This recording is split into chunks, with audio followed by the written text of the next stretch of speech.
So my dear friends, एक और video के साथ बेटा मैं आपके सामने हूँ, that is photosynthesis in higher plants.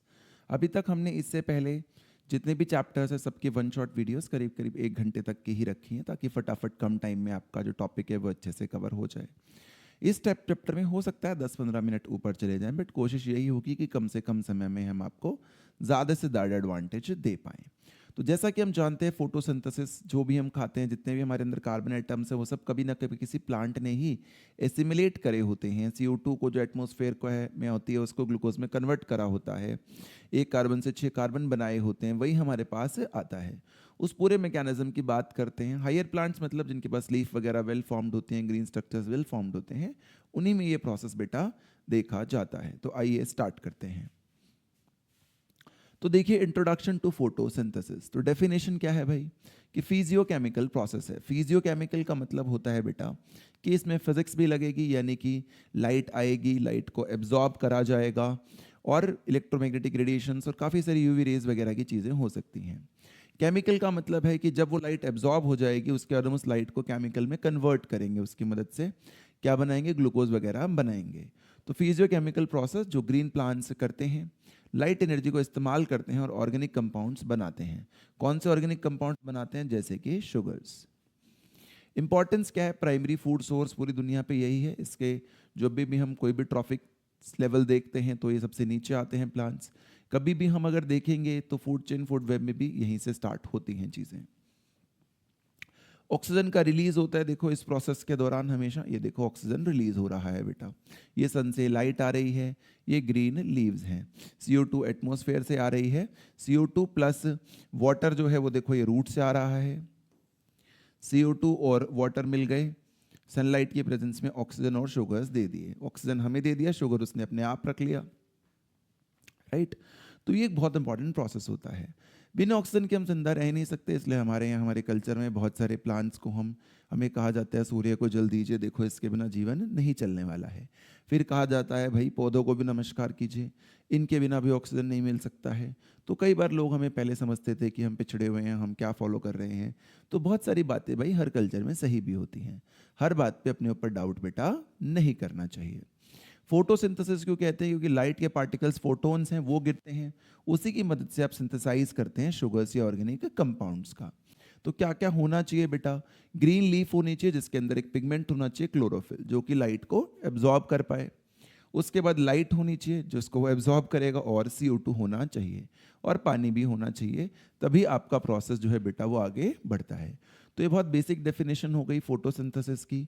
उसकी इंपॉर्टेंस क्या है हमारे लिए बेटा, और क्या क्या की रिक्वायरमेंट्स और कैसे जनरली टेक प्लेस चीज़ें करती है, रूट का क्या रोल है, लीफ का क्या रोल है। आगे देखिए, role of air in plant growth, ये आया। और इससे पहले बेटा 2-3 साइंटिस्ट और आए थे जो आपके NCERT में समझाए जाते हैं। आपको 2 प्रोसेस से समझाए जाते हैं, जिसमें ये बताया जाता है कि लाइट इतनी ज़रूरी क्यों है एक प्रोसेस में, और दूसरे प्रोसेस में बताया जाता है CO2 इतनी ज़रूरी क्यों है। पर वो बहुत सिंपल है तो उसकी स्लाइड नहीं है, मैं आपको आराम से समझा सकता हूँ उसके बारे में। वो कहते हैं कि मान लीजिए एक लीफ ले लेते हैं, जैसे मान लीजिए यही लीफ है बेटा। अगर मैं इस लीफ के एक हिस्से को कवर कर दूं, इस लीफ के एक हिस्से को ब्लैक पेपर से कवर कर दूं, और फिर मैं लाइट डालकर देखता हूं, तो वो कहते हैं इस लीफ के कुछ दिनों बाद आपको पता चलेगा इसके 2 हिस्से हो गए भाई, एक ब्लैक है एक ग्रीन है। तो सिर्फ ब्लैक वाले हिस्से पर ही जो है कुछ नहीं बनता है, बल्कि ग्रीन वाले हिस्से पर तो चीज़ें बन जाती हैं। यानी कि स्टार्च या जो ऑर्गेनिक कंपाउंड है बेटा, वो कहाँ बन जाता है? तो वो कहते हैं कि जो स्टार्च या ऑर्गेनिक कंपाउंड है वो इस वाले हिस्से पे तो बनता है, और इस वाले हिस्से में नहीं बनता है। और कुछ लीव्स, NCERT में एक टर्म यूज़ किया जाता है, कुछ लीव्स वेरीगेटेड भी होती हैं। वेरीगेटेड का मतलब होता है पहले से ही उनमें ड्यूल कलर्स हैं, वेरियस कलर्स हैं। तो ग्रीन वाले पार्ट पर ही उन लीव्स में भी देखा गया था कि बनेगी स्टार्च या ऑर्गेनिक कंपाउंड, दूसरे हिस्से में बेटा नहीं बनेगा। एक और एक्सपेरिमेंट जो उसने NCERT में हमें समझाया होता है, वो हमारे प्यारे CO2 के लिए होता है। कहते हैं कि CO2 जी है, ठीक है जी। अब की बार आपको क्या करना है? अब की बार मान लो ऊपर वाली लीफ को पकड़ लेते हैं हम। कहते हैं अगर आप इस लीफ को देख रहे हैं तो इस लीफ के कुछ हिस्से को, मान लीजिए इस वाले हिस्से को आपने टेस्ट ट्यूब के अंदर रख दिया, और उस टेस्ट ट्यूब में था पोटाशियम हाइड्रोक्साइड। उसने क्या करा, जितना भी हिस्सा जो टेस्ट ट्यूब के अंदर चला गया वहाँ पोटेशियम हाइड्रोक्साइड था, तो जो भी CO2 अवेलेबल थी पोटेशियम हाइड्रोक्साइड ने उस CO2 को एब्जॉर्ब कर लिया। और फिर वही है कि बिना CO2 के बेटा ये वाला जो सेकंड हिस्सा था इसमें भी कोई स्टार्च नहीं बना, जबकि जो इधर वाला फर्स्ट हिस्सा था जिसको आपने टेस्ट ट्यूब के अंदर नहीं पुट किया था वहाँ पे स्टार्च बनता हुआ दिख रहा था। तो देखिए दो चीज़ें हो गई यहाँ पर भी, वेरीगेटेड लीफ वाली बात हो गई, ब्लैक करने से क्या हो जाएगा या KOH में डालने से क्या हो जाएगा। फिर आगे एक्सपेरिमेंट्स, जो कॉम्प्लेक्स एक्सपेरिमेंट्स आए थोड़े। रोल ऑफ एयर, एक साइंटिस्ट थे जोसेफ प्रेस्टले, उन्होंने एक बड़ी कमाल की चीज़ देखी बेटे।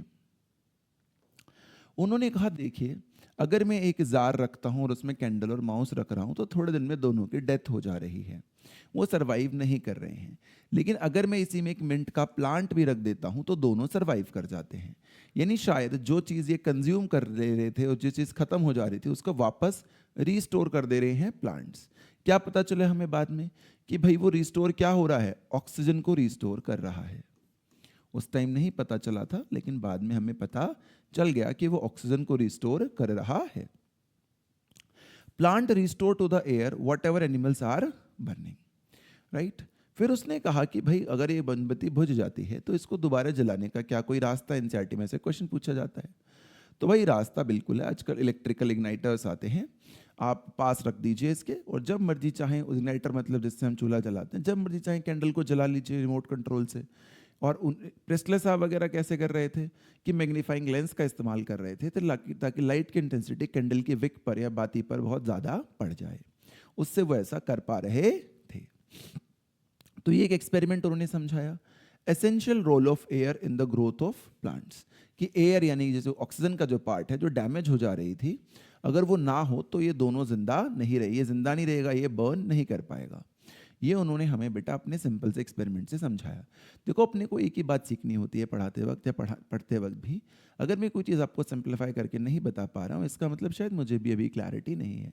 अपनी कोशिश हमेशा यही रहेगी कि किसी भी टॉपिक को हम ज़्यादा से ज़्यादा क्या कर दें, सिंपल कर दें, कंसाइज कर दें, कि आपको एकदम नॉर्मल भाषा में बातें समझ में आ जाएं, कोई रॉकेट साइंस जैसा कॉन्सेप्ट ना लगे अपने को। तो बहुत सिंपल सी बात हुई, यहाँ ऑक्सीजन नहीं था, ये नहीं रह पाए, ऑक्सीजन था तो ये रह लिए। एक क्वेश्चन एनसीईआरटी में पूछा गया है कि कैसे हम इसको दोबारा जलाएंगे बेटा, तो वो भी मैंने आपको बता दिया है कि दोबारा जलाने के लिए हम लोग इलेक्ट्रिकल इग्नाइटर्स या फिर मैग्नीफाइंग ग्लासेस का यूज़ कर सकते हैं, मैग्नीफाइंग लेंसेज का यूज़ कर सकते हैं। और एक्सपेरिमेंट्स हुए तो कैसे, उन्होंने कहा कि सनलाइट है ना, कि अगर मैं यही एक्सपेरिमेंट डार्क में कर दूं, बिना लाइट के कर दूं, पौधा रख दूं ये दोनों, तो कुछ नहीं होगा, क्योंकि बिना लाइट के ऑक्सीजन, वाटर स्प्लिटिंग नहीं होती तो ऑक्सीजन भी प्रोड्यूस नहीं होता।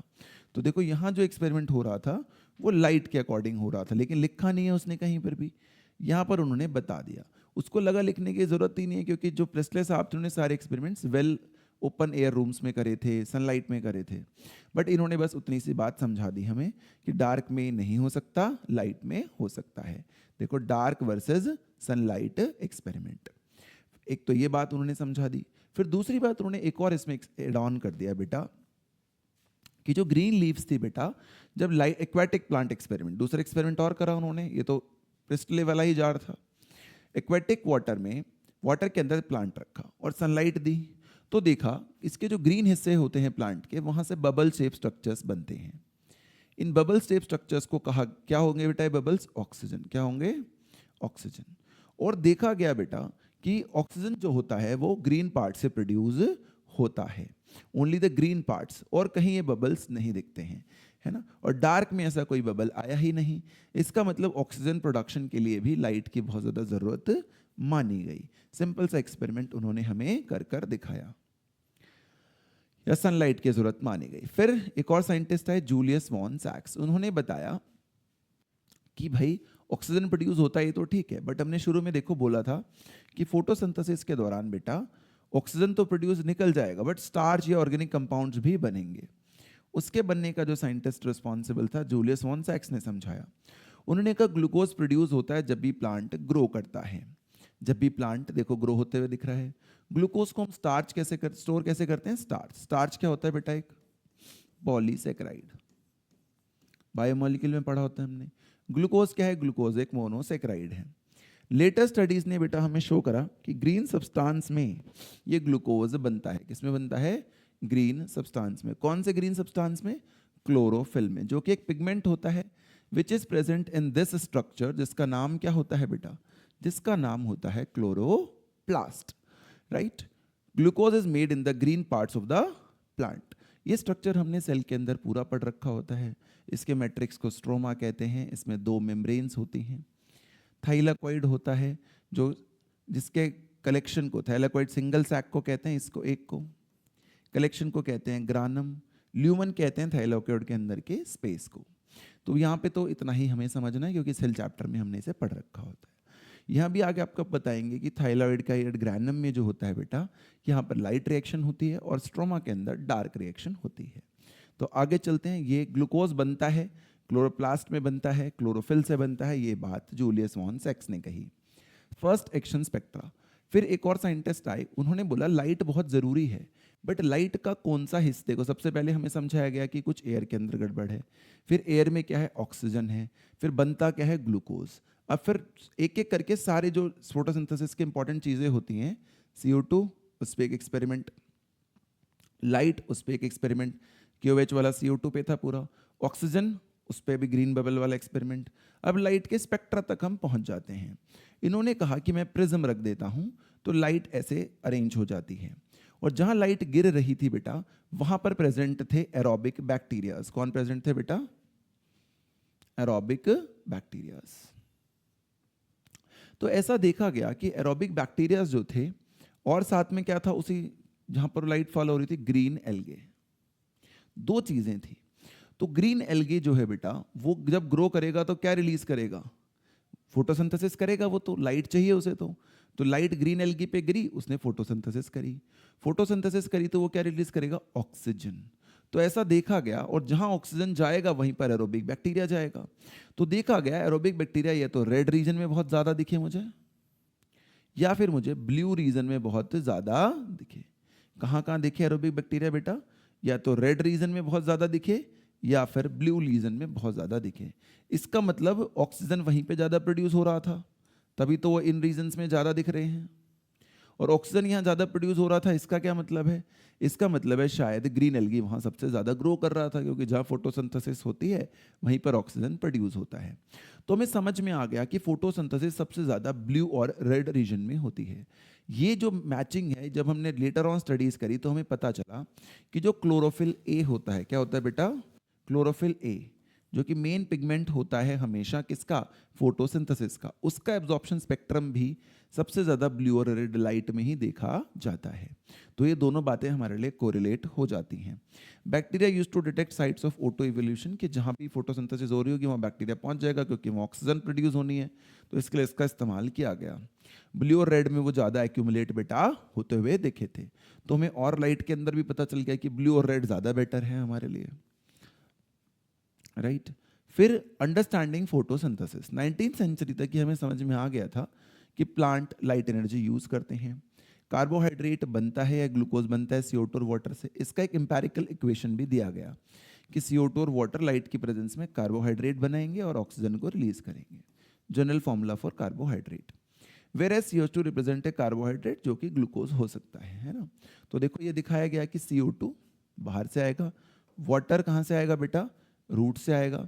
तो जो CO2 और वाटर आएंगे बेटा मेरे पास, ये वाला CO2 और ये वाला वाटर, ये मिलकर मुझे कार्बोहाइड्रेट देंगे और ऑक्सीजन जो है मेरा बाहर रिलीज हो जाएगा। ऐसा मुझे समझ में आने लग गया था 19th सेंचुरी तक बेटे।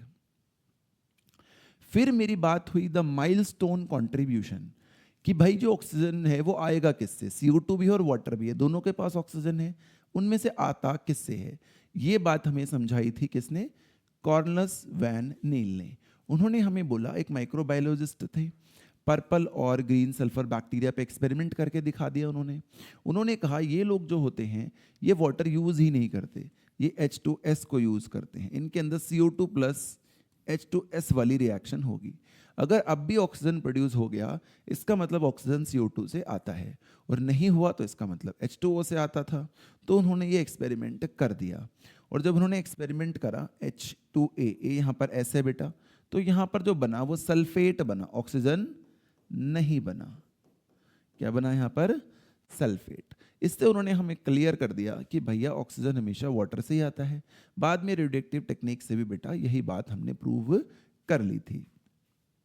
फोटोसिंथेसिस लाइट रिएक्शन होती है, hydrogen from a suitable oxidizable compound. जैसे इस केस में हाइड्रोजन सल्फाइड होगा, वो नॉर्मल जो फोटोसिंथेसिस लिखते हैं वहाँ वाटर होता है, और CO2 जो होता है वो रिड्यूस हो जाता है इनटू कार्बोहाइड्रेट, और वाटर स्प्लिट कर जाता है इनटू ऑक्सीजन नॉर्मली। तो देखो ये उन्हें समझाया कि वाटर ही हाइड्रोजन डोनर है, इसी को ऑक्सीडाइज करते हैं O2 पे। CO2 के पास इसी वाटर का हाइड्रोजन डोनर, ये हाइड्रोजन जाता है, हाइड्रोजन को CO2 ले लेता है, इसलिए कहते हैं कि वो रिड्यूस हो गया। हाइड्रोजन इलेक्ट्रॉन को लोगे तो आपको रिड्यूस होना ही कहा जाएगा, और उसी से शुगर बनता है। H2S हाइड्रोजन डोनर था किसमें? इन बैक्टीरियाज में। और वहां पर ऑक्सीजन प्रोडक्ट क्या था बेटा? सल्फर था, ना कि ऑक्सीजन। इससे हमें एक ही बात बहुत क्लियरली समझ में आई थी कि ऑक्सीजन जो होता है वाटर से आता है, ना कि CO2 से आता है। ये रेडियोइसोटोप टेक्निक से भी हमने बाद में प्रूव कर लिया था। तो देखो हर साइंटिस्ट का अपना अपना रोल रहा है। इन्होंने जो हमारे वैन नील साहब हैं, इन्होंने बताया ऑक्सीजन वाटर से आता है। उसके बाद अगर फोटोसिंथेसिस की बात करते हैं बेटा, तो एक्शन स्पेक्ट्रम वाली बात, ब्लू और ग्रीन वाली बात हमें पता चली, ये जूलियस वॉन सैक्स ने बताया। ग्रीन पार्ट से ऑक्सीजन आता है, ये हमें जैन इंगनहाउस ने बताया। और प्लांट रिस्टोर करते हैं एयर को, ये हमें प्रिस्टले ने बताया। तो सब साइंटिस्ट ने अपना अपना कंट्रीब्यूशन दिया बेटा। ओवरऑल प्रोसेस देखो ये होता है, 6CO2 12 वाटर से ये मॉलिक्यूल बनते हैं। यहाँ से ये स्प्लिट होकर आया है, ये वाला इसके रिडक्शन से बना है, इसको हाइड्रोजन H2O ने ही दिया है ऑक्सीडाइज होकर। मल्टी स्टेप प्रोसेस होता है बेटा, ये ऐसा सिंगल स्टेप नहीं होता है, राइट। तो ये हमें बात यहाँ पर समझ में आ गई। 12 मॉलिक्यूल ऑफ वाटर यूज हुए एज अ सबस्ट्रेट। ये लीफ में भी देखो वही सब कुछ दिखा रखा होता है आपको आराम से। अब ये सब साइंटिस्ट हैं जिनकी बात आपने करी थी। Presley, role of air, इंगनहाउस, sunlight, von सैक्स, glucose, इंगलमैन, action spectrum and when lean, oxygen comes from water. और क्या क्या उन्होंने मटेरियल इस्तेमाल करा था, जो जो हमने अब तक पढ़ा है बेटा, ये सारे वो ही नाम हैं। इनमें मुझे नहीं लगता हमें कोई भी समस्या आनी चाहिए, हम आराम से इसको देख सकते हैं, कोई हमारे लिए इसमें मेजर प्रॉब्लम वाली बात नहीं है। तो अगर यहाँ तक का पार्ट हमारा क्लियर हो गया है या आपने देख लिया है बेटा, तो आगे चलते हैं। यहाँ तक अगर कोई दिक्कत आ रही हो तो आप कमेंट कर सकते हैं, पूछ सकते हैं कि भैया ये वाली बात हमें थोड़ी कम समझ में आई है, आप हमें बता दीजिए। सॉरी यार। Where does photosynthesis take place? तो वो ग्रीन लीफ में होती है, हम ऐसा बिल्कुल जानते हैं। सेलुलर लेवल पे देखते हैं तो ग्रीन लीफ के अंदर, जो हमने एनाटॉमी ऑफ फ्लावरिंग प्लांट्स वाली वीडियो में भी पढ़ा था, चैप्टर में भी हम पढ़ते हैं कि डाइकॉट और मोनोकॉट लीव्स में मीजोफिल सेल्स होते हैं। मिडल लीफ, मीजो मतलब मिडल, लीफ सेल्स होते हैं, वहाँ पर होती है। क्योंकि मीजोफिल सेल्स में क्लोरोप्लास्ट होते हैं, क्लोरोप्लास्ट के अंदर थाइलाकॉइड्स होते हैं, स्ट्रोमा लैमेले होते हैं, वहीं पर बेटा ये रिएक्शंस होती हैं। तो मीजोफिल सेल्स में होती हैं भाई। Alignment, chloroplast align along the walls of the cell depending on situation to situation, ताकि जितनी लाइट चाहिए उतनी हमें मिल जाए। इसी चैप्टर के आखिरी में हमें पढ़ाते हैं कि टोटल फोटोसिंथेटिक लाइट के 10% पर भी काफ़ी होता है हमारे लिए, जितनी हमें फोटोसिंथेसिस करनी है उसके लिए 10% लाइट भी हमें सैचुरेशन के लिए बेटा काफ़ी होती है। तो मीजोफिल सेल्स में होती है, क्लोरोप्लास्ट का एक पर्टिकुलर अलाइनमेंट होता है, क्लोरोप्लास्ट बने हुए आपको दिख रहे होंगे, वेस्कुलर टिश्यू, जाइलम, फ्लोएम दिख रहे होंगे।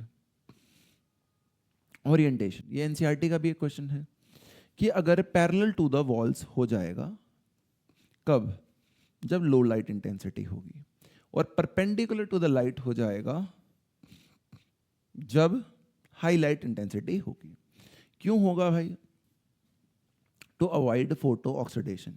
क्यों होगा बेटा? To avoid photo oxidation. Photo oxidation का क्या मतलब होता है भाई? फोटो ऑक्सीडेशन का मतलब होता है कि जब लाइट बहुत ज़्यादा एनर्जी के साथ आती है तो क्लोरोफिल ए जो होता है वो रिएक्ट कर जाता है ऑक्सीजन के साथ, और ये बना लेते हैं बेटा फ्री रेडिकल्स। क्या बना लेते हैं? Free radicals. और वो क्लोरोफिल ए के स्ट्रक्चर को कर देते हैं डैमेज। उसे कहते हैं फोटो ऑक्सीडेशन। क्या कहते हैं बेटा उसे? हम फोटो ऑक्सीडेशन कहते हैं। ये हमें पता होना चाहिए यार।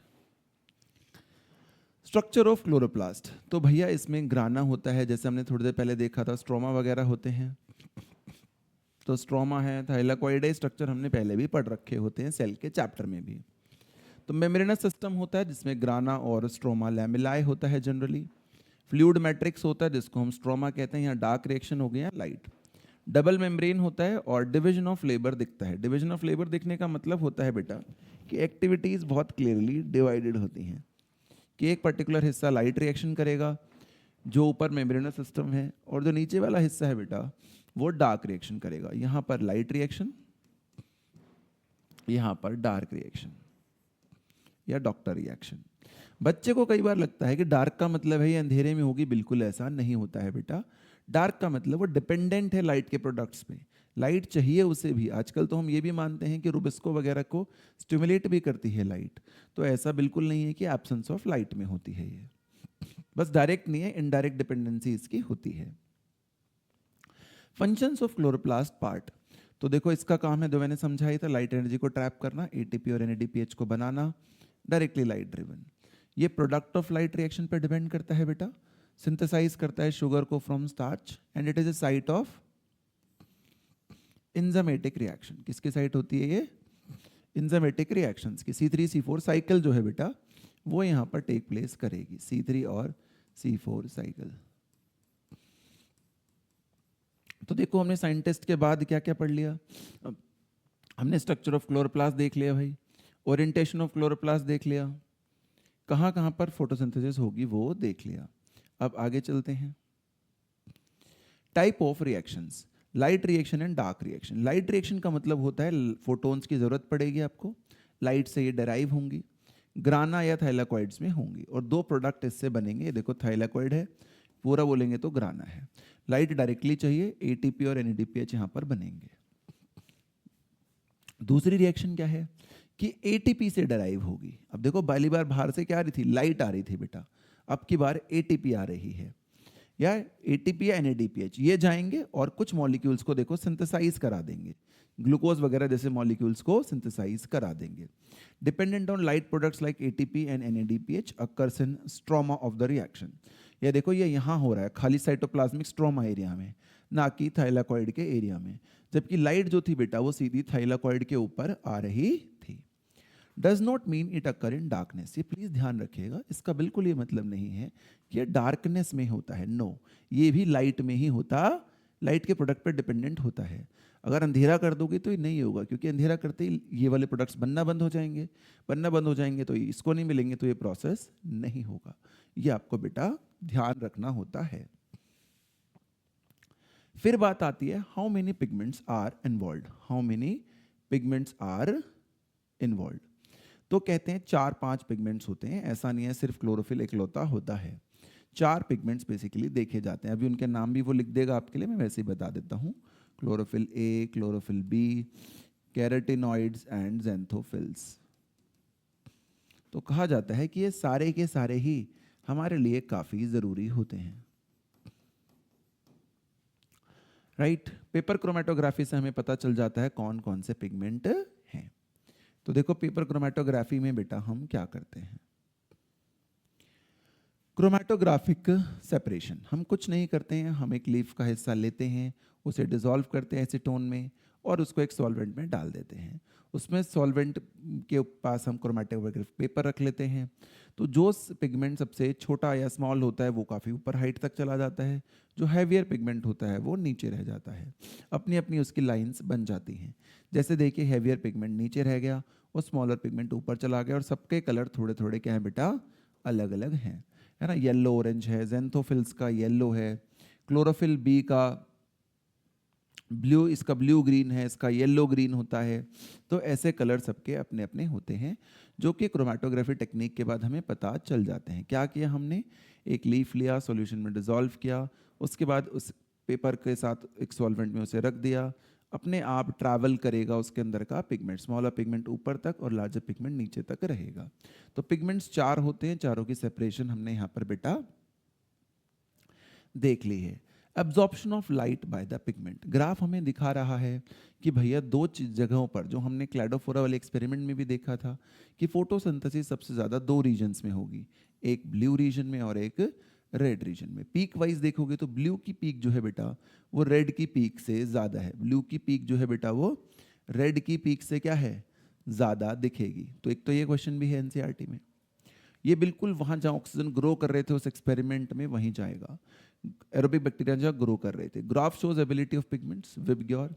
क्लोरोफिल मैक्सिमम ब्लू और रेड में दिखता है। दीज आर द रीजन जहाँ पे फोटोसिंथेसिस मोस्ट एक्टिव होती है। यही बात अभी हमने बेटा थोड़ी देर पहले भी एक एक्सपेरिमेंट में पढ़ी थी, जब एक्शन स्पेक्ट्रा वाला एक्सपेरिमेंट हमने करा था क्लैडोफोरा और एरोबिक बैक्टीरिया के साथ। फिर आगे बात होती है एक्शन वर्सेस एब्जॉर्प्शन स्पेक्ट्रा। तो वो कहते हैं क्या जो फोटोसिंथेसिस होती है वो बिल्कुल एग्जैक्ट फोटोस्पेक्ट्रा जैसी होती है, एब्जॉर्प्शन स्पेक्ट्रम जैसी होती है? नहीं, क्योंकि एब्जॉर्प्शन डायरेक्टली करने का काम सिर्फ एक का है, क्लोरोफिल ए का। लेकिन जो बाकी एसेसरी पिगमेंट्स हैं वो भी तो थोड़ी थोड़ी करेंगे। क्या करेंगे? ऐसे फोटोसिंथेसिस करते हैं। तो इसलिए एग्जैक्ट मैच तो नहीं होता, बट सबसे नियर बाई मैच देखोगे ज़्यादातर जिसके पास होंगे वो क्लोरोफिल ए के पास ही, यानी जो क्लोरोफिल ए का एब्जॉर्प्शन स्पेक्ट्रा है, जितना क्लोरोफिल ए ने एब्जॉर्ब करा होगा उतनी ही फोटोसिंथेसिस आपको दिखेगी, ऑलमोस्ट, नॉट एग्जैक्ट। क्योंकि फोटोसिंथेसिस बाकी जो केराटिनॉइड्स हैं या हमारे क्लोरोफिल बी मॉलिक्यूल्स हैं, ज़ैंथोफिल्स हैं, वो भी थोड़ी बहुत कर लेते हैं। तो देखो यही आपको यहाँ पर दिखाया गया बेटा। एक्शन स्पेक्ट्रा का मतलब होता है shows rate of photosynthesis. Rate is highest in blue and red region. Expense spectrum overlap करता है विद स्पेक्ट्रा ऑफ एब्जॉर्प्शन, है ना। जैसे ये एक्शन स्पेक्ट्रा है, ये रेट ऑफ फोटोसिंथेसिस है।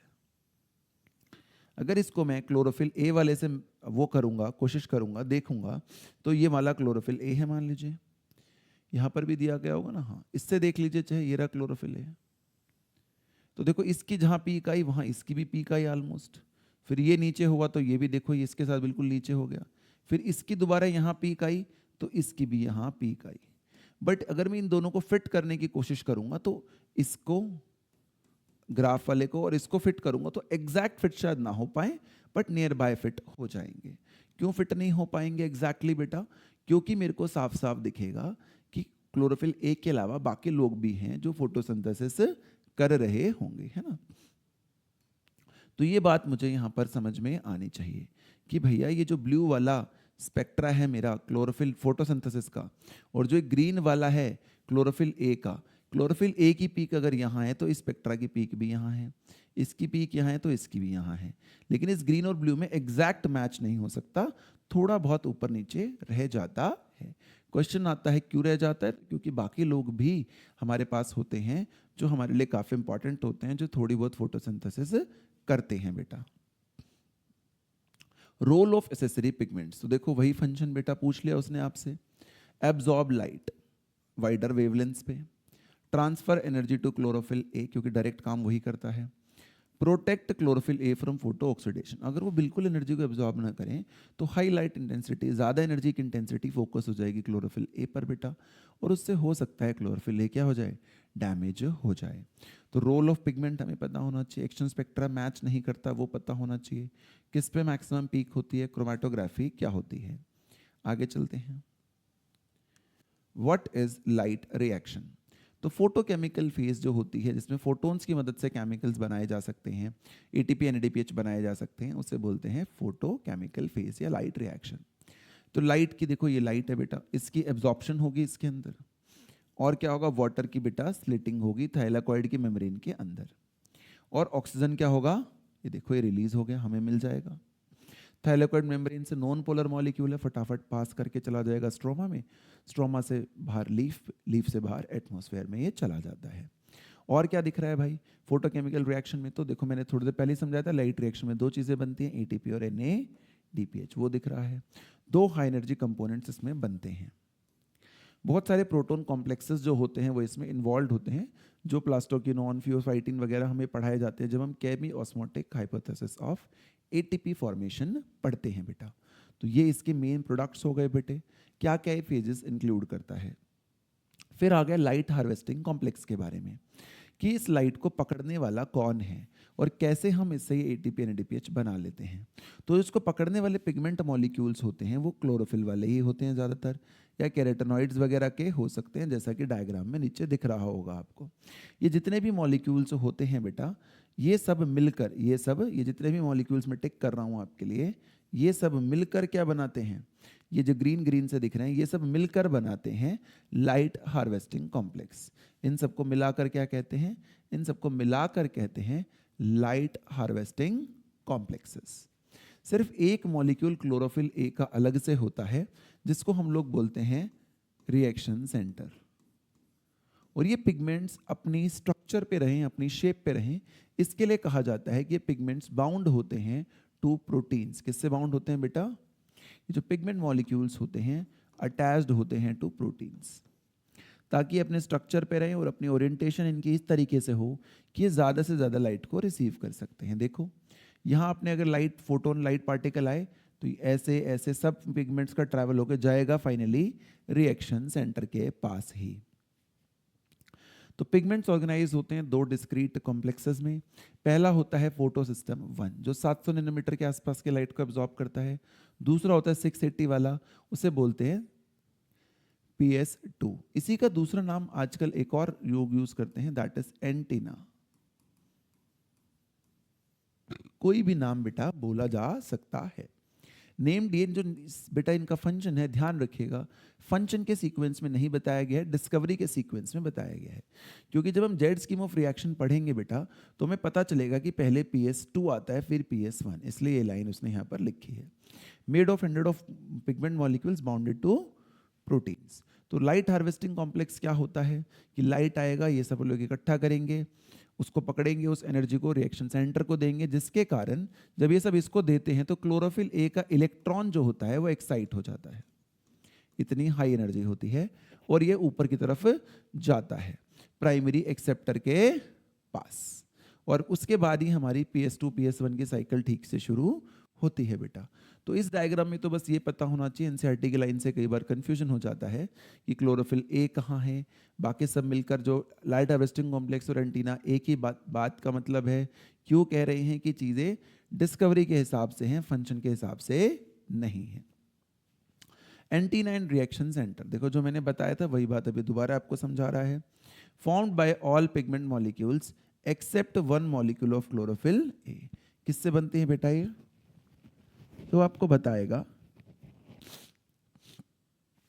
सॉरी भाई दोस्तों, है ना, ये बनते हैं सारे पिगमेंट मॉलिक्यूल्स से। जैसे पिछले वाले डायग्राम में जितने भी ग्रीन ग्रीन पिगमेंट के मॉलिक्यूल थे, ये सब मिलाकर ही एंटीना या लाइट हार्वेस्टिंग कॉम्प्लेक्स बनाते हैं, सिवाय एक क्लोरोफिल ए के मॉलिक्यूल के। वो सिंगल जो क्लोरोफिल ए का मॉलिक्यूल होता है वो रिएक्शन सेंटर बनाता है, जहां पर प्राइमरी रिएक्शन होती है।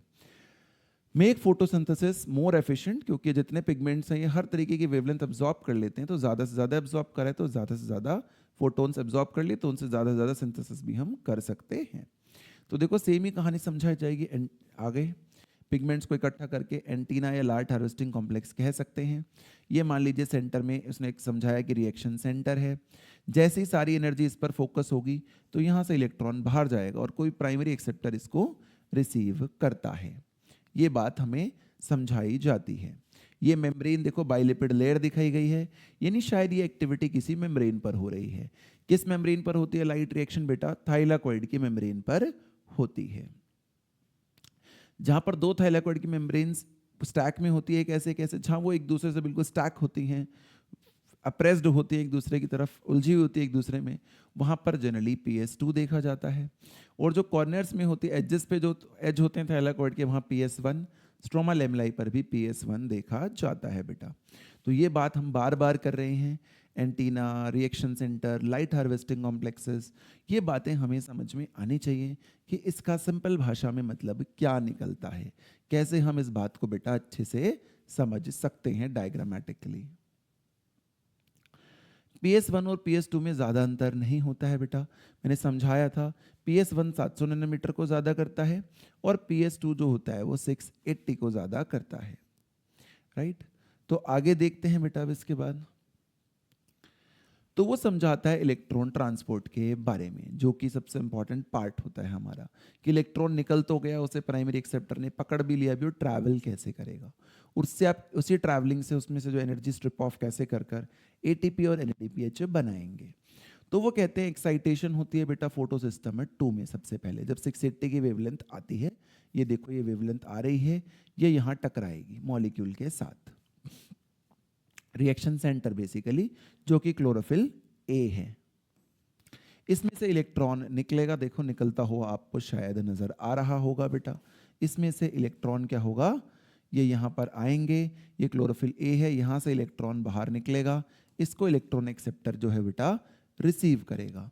इस इलेक्ट्रॉन एक्सेप्टर के बाद ये ऐसे इलेक्ट्रॉन ट्रांसपोर्ट सिस्टम में चीज क्या होगी हमारी, ट्रैवल करेगी, है ना, एक के बाद दूसरा, दूसरे के बाद तीसरा कॉम्प्लेक्स जाएगा। जैसे कि एक नाम उसने यहाँ पर दे दिया साइटोक्रोम्स, या नाम दे सकते हैं प्लास्टोक्विनोन फियोफाइटेंस। इस तरीके के बहुत सारे नाम जो होते हैं बेटा वो यहाँ पर रिलीज करे जाएंगे। फिर देखो chlorophyll A absorb 680 nanometre red light, electrons excite होते हैं, जंप करते हैं, इलेक्ट्रॉन को इलेक्ट्रॉन एक्सेप्टर पिक करता है और फिर पास ऑन करता है from one cytochrome to other, या one electron carrier to the other. और यहाँ पर भी बाइलिपिड मेम्ब्रेन दिख रही है, इन्हें थाइलाकॉइड मेम्ब्रेन में ये हो रहा है, एप्रेस्ड रीजन्स में हो रहा है। फिर कहते हैं क्या होता है, देखो ये थोड़ा सिंपल डायग्राम है भाई, कि भैया रिडॉक्स पोटेंशियल स्केल के ऊपर है, कि इलेक्ट्रॉन जो होते हैं, जब इलेक्ट्रॉन एक्सेप्टर उनको रिसीव करता है और पास ऑन करता है, तो ऐसा नहीं होता कि हम इलेक्ट्रॉन को सीधा यूज कर लेते हैं। इलेक्ट्रॉन को ध्यान से देखोगे तो वो फ्लो करता जा रहा होता है, ये एक कॉम्प्लेक्स है, ये दूसरा है, मान लो प्लास्टोसाइनिन, प्लास्टोक्विनोन, कुछ भी नाम है, साइटोक्रोम्स हैं, ये फ्लो करता जाता है। और जो इलेक्ट्रॉन फोटो सिस्टम 2 से बाहर निकला था, जो इलेक्ट्रॉन बेटा यहाँ से बाहर निकला था, वो वापस यहाँ नहीं आता, वो यहाँ ऐसे घूमते घूमते घूमते घूमते कहाँ पहुँच जाता है, PS1 के पास पहुँच जाता है। किसके पास पहुँच जाता है, PS1 के पास पहुँच जाता है। ये हमें दिखता है बेटा कि movement of electrons from the acceptor. जब आप एक्सेप्टर के पास गए, आपने यानी कि यहाँ थे आप पहले, आपका इलेक्ट्रॉन यहाँ था, है ना, यहाँ से आपका इलेक्ट्रॉन ऊपर गया, इसको बोलते हैं अप हिल। अब नीचे आ रहा है तो इसको क्या बोलते हैं बेटा, इसको बोलते हैं डाउन हिल। क्या बोलते हैं, अभी जब नीचे आ रहा है इसको बोलते हैं downhill. Movement of electron from acceptor to the transport chain is downhill. फिर क्या कहा जाता है बेटा, देखो this means on oxidation, this is measured on oxidation redox potential scale. Simple सी बात होती है कि जिसके पास जो इलेक्ट्रॉन के लिए ज़्यादा भूखा है, जिसको इलेक्ट्रॉन, बेसिकली इलेक्ट्रॉन एफिनिटी से चीज़ें डिसाइड होती हैं। अगर कोई चीज़ इलेक्ट्रॉन के लिए ज़्यादा एफिनिटी रखता है, अगर इलेक्ट्रॉन के लिए एफिनिटी ज़्यादा है बेटा, इसका मतलब वो हाईली पॉजिटिव है, हाई पॉजिटिव है किस पे, रिडॉक्स पोटेंशियल पे। एफिनिटी किसकी ज्यादा है, जिसको मिलने जा रहा है, जैसे यहां पर PS1 हंगर है, इसको भूख है, उसी की एफिनिटी ज्यादा है, तो ये पॉजिटिव है। ऊपर जो है बेटा उसको तो मिले हुए हैं, वो इलेक्ट्रॉन रिच है इस टाइम पर, उसके पास नेगेटिव है, क्या, रिडॉक्स पोटेंशियल। तो वही वो आपको समझाता है कि ऑक्सीडेशन रिडक्शन होता है, जिसको इलेक्ट्रॉन मिल गया वो ऑक्सीडाइज हो गया, जिसने दे दिया वो रिड्यूस हो गया। क्रूशियल पॉइंट, इलेक्ट्रॉन यूज नहीं होते, they are pass on from to the pigments of PS1, pass होते होते PS1 तक जाते हैं। लेकिन जब वो पास होगा बेटा, तो हम जानते हैं जब इलेक्ट्रॉन ट्रैवल करते हैं तो कुछ अमाउंट ऑफ एनर्जी जरूर रिलीज करते हैं। उस अमाउंट ऑफ एनर्जी का हम क्या इस्तेमाल करते हैं, यहाँ तो तुम्हें अभी नहीं दिख रहा है वो, बट वैसे मैं बता रहा हूँ। ये तो थाइलाकॉइड मेम्ब्रेन पर हो रहा है। थाइलाकॉइड मेम्ब्रेन के बाहर क्या होता है, स्ट्रोमा होता है। थाइलाकॉइड मेम्ब्रेन के बाहर क्या होता है बेटा, जब हम क्लोरोप्लास्ट का स्ट्रक्चर देख रहे थे तो हमें बताया गया था, देखो है ना, कि भाई अगर मैं थाइलाकॉइड मेम्ब्रेन की बात करूंगा, ये रहा, तो अगर ये थाइलाकॉइड मेम्ब्रेन है तो इसके बाहर जो लाइट ग्रीन एरिया है वो तो स्ट्रोमा है ना, कि अगर ये थाइलाकॉइड की मेम्ब्रेन्स हैं और ये पूरा स्ट्रक्चर है तो इसके बाहर तो स्ट्रोमा है खाली। तो जो ये एनर्जी रिलीज होती है हमारी पास होते वक्त, इस एनर्जी से हम क्या करते हैं बेटा, इस एनर्जी से हम स्ट्रोमा में से प्रोटॉन को पुश कर देते हैं इनटू द थाइलाकॉइड ल्यूमेन, और ये जो स्पेस होता है थाइलाकॉइड के अंदर इसको कहते हैं ल्यूमेन। इस एनर्जी से हम प्रोटॉन को क्या कर देते हैं, पंप कर देते हैं। ये हमें आगे बहुत काम आएगा बेटा अभी,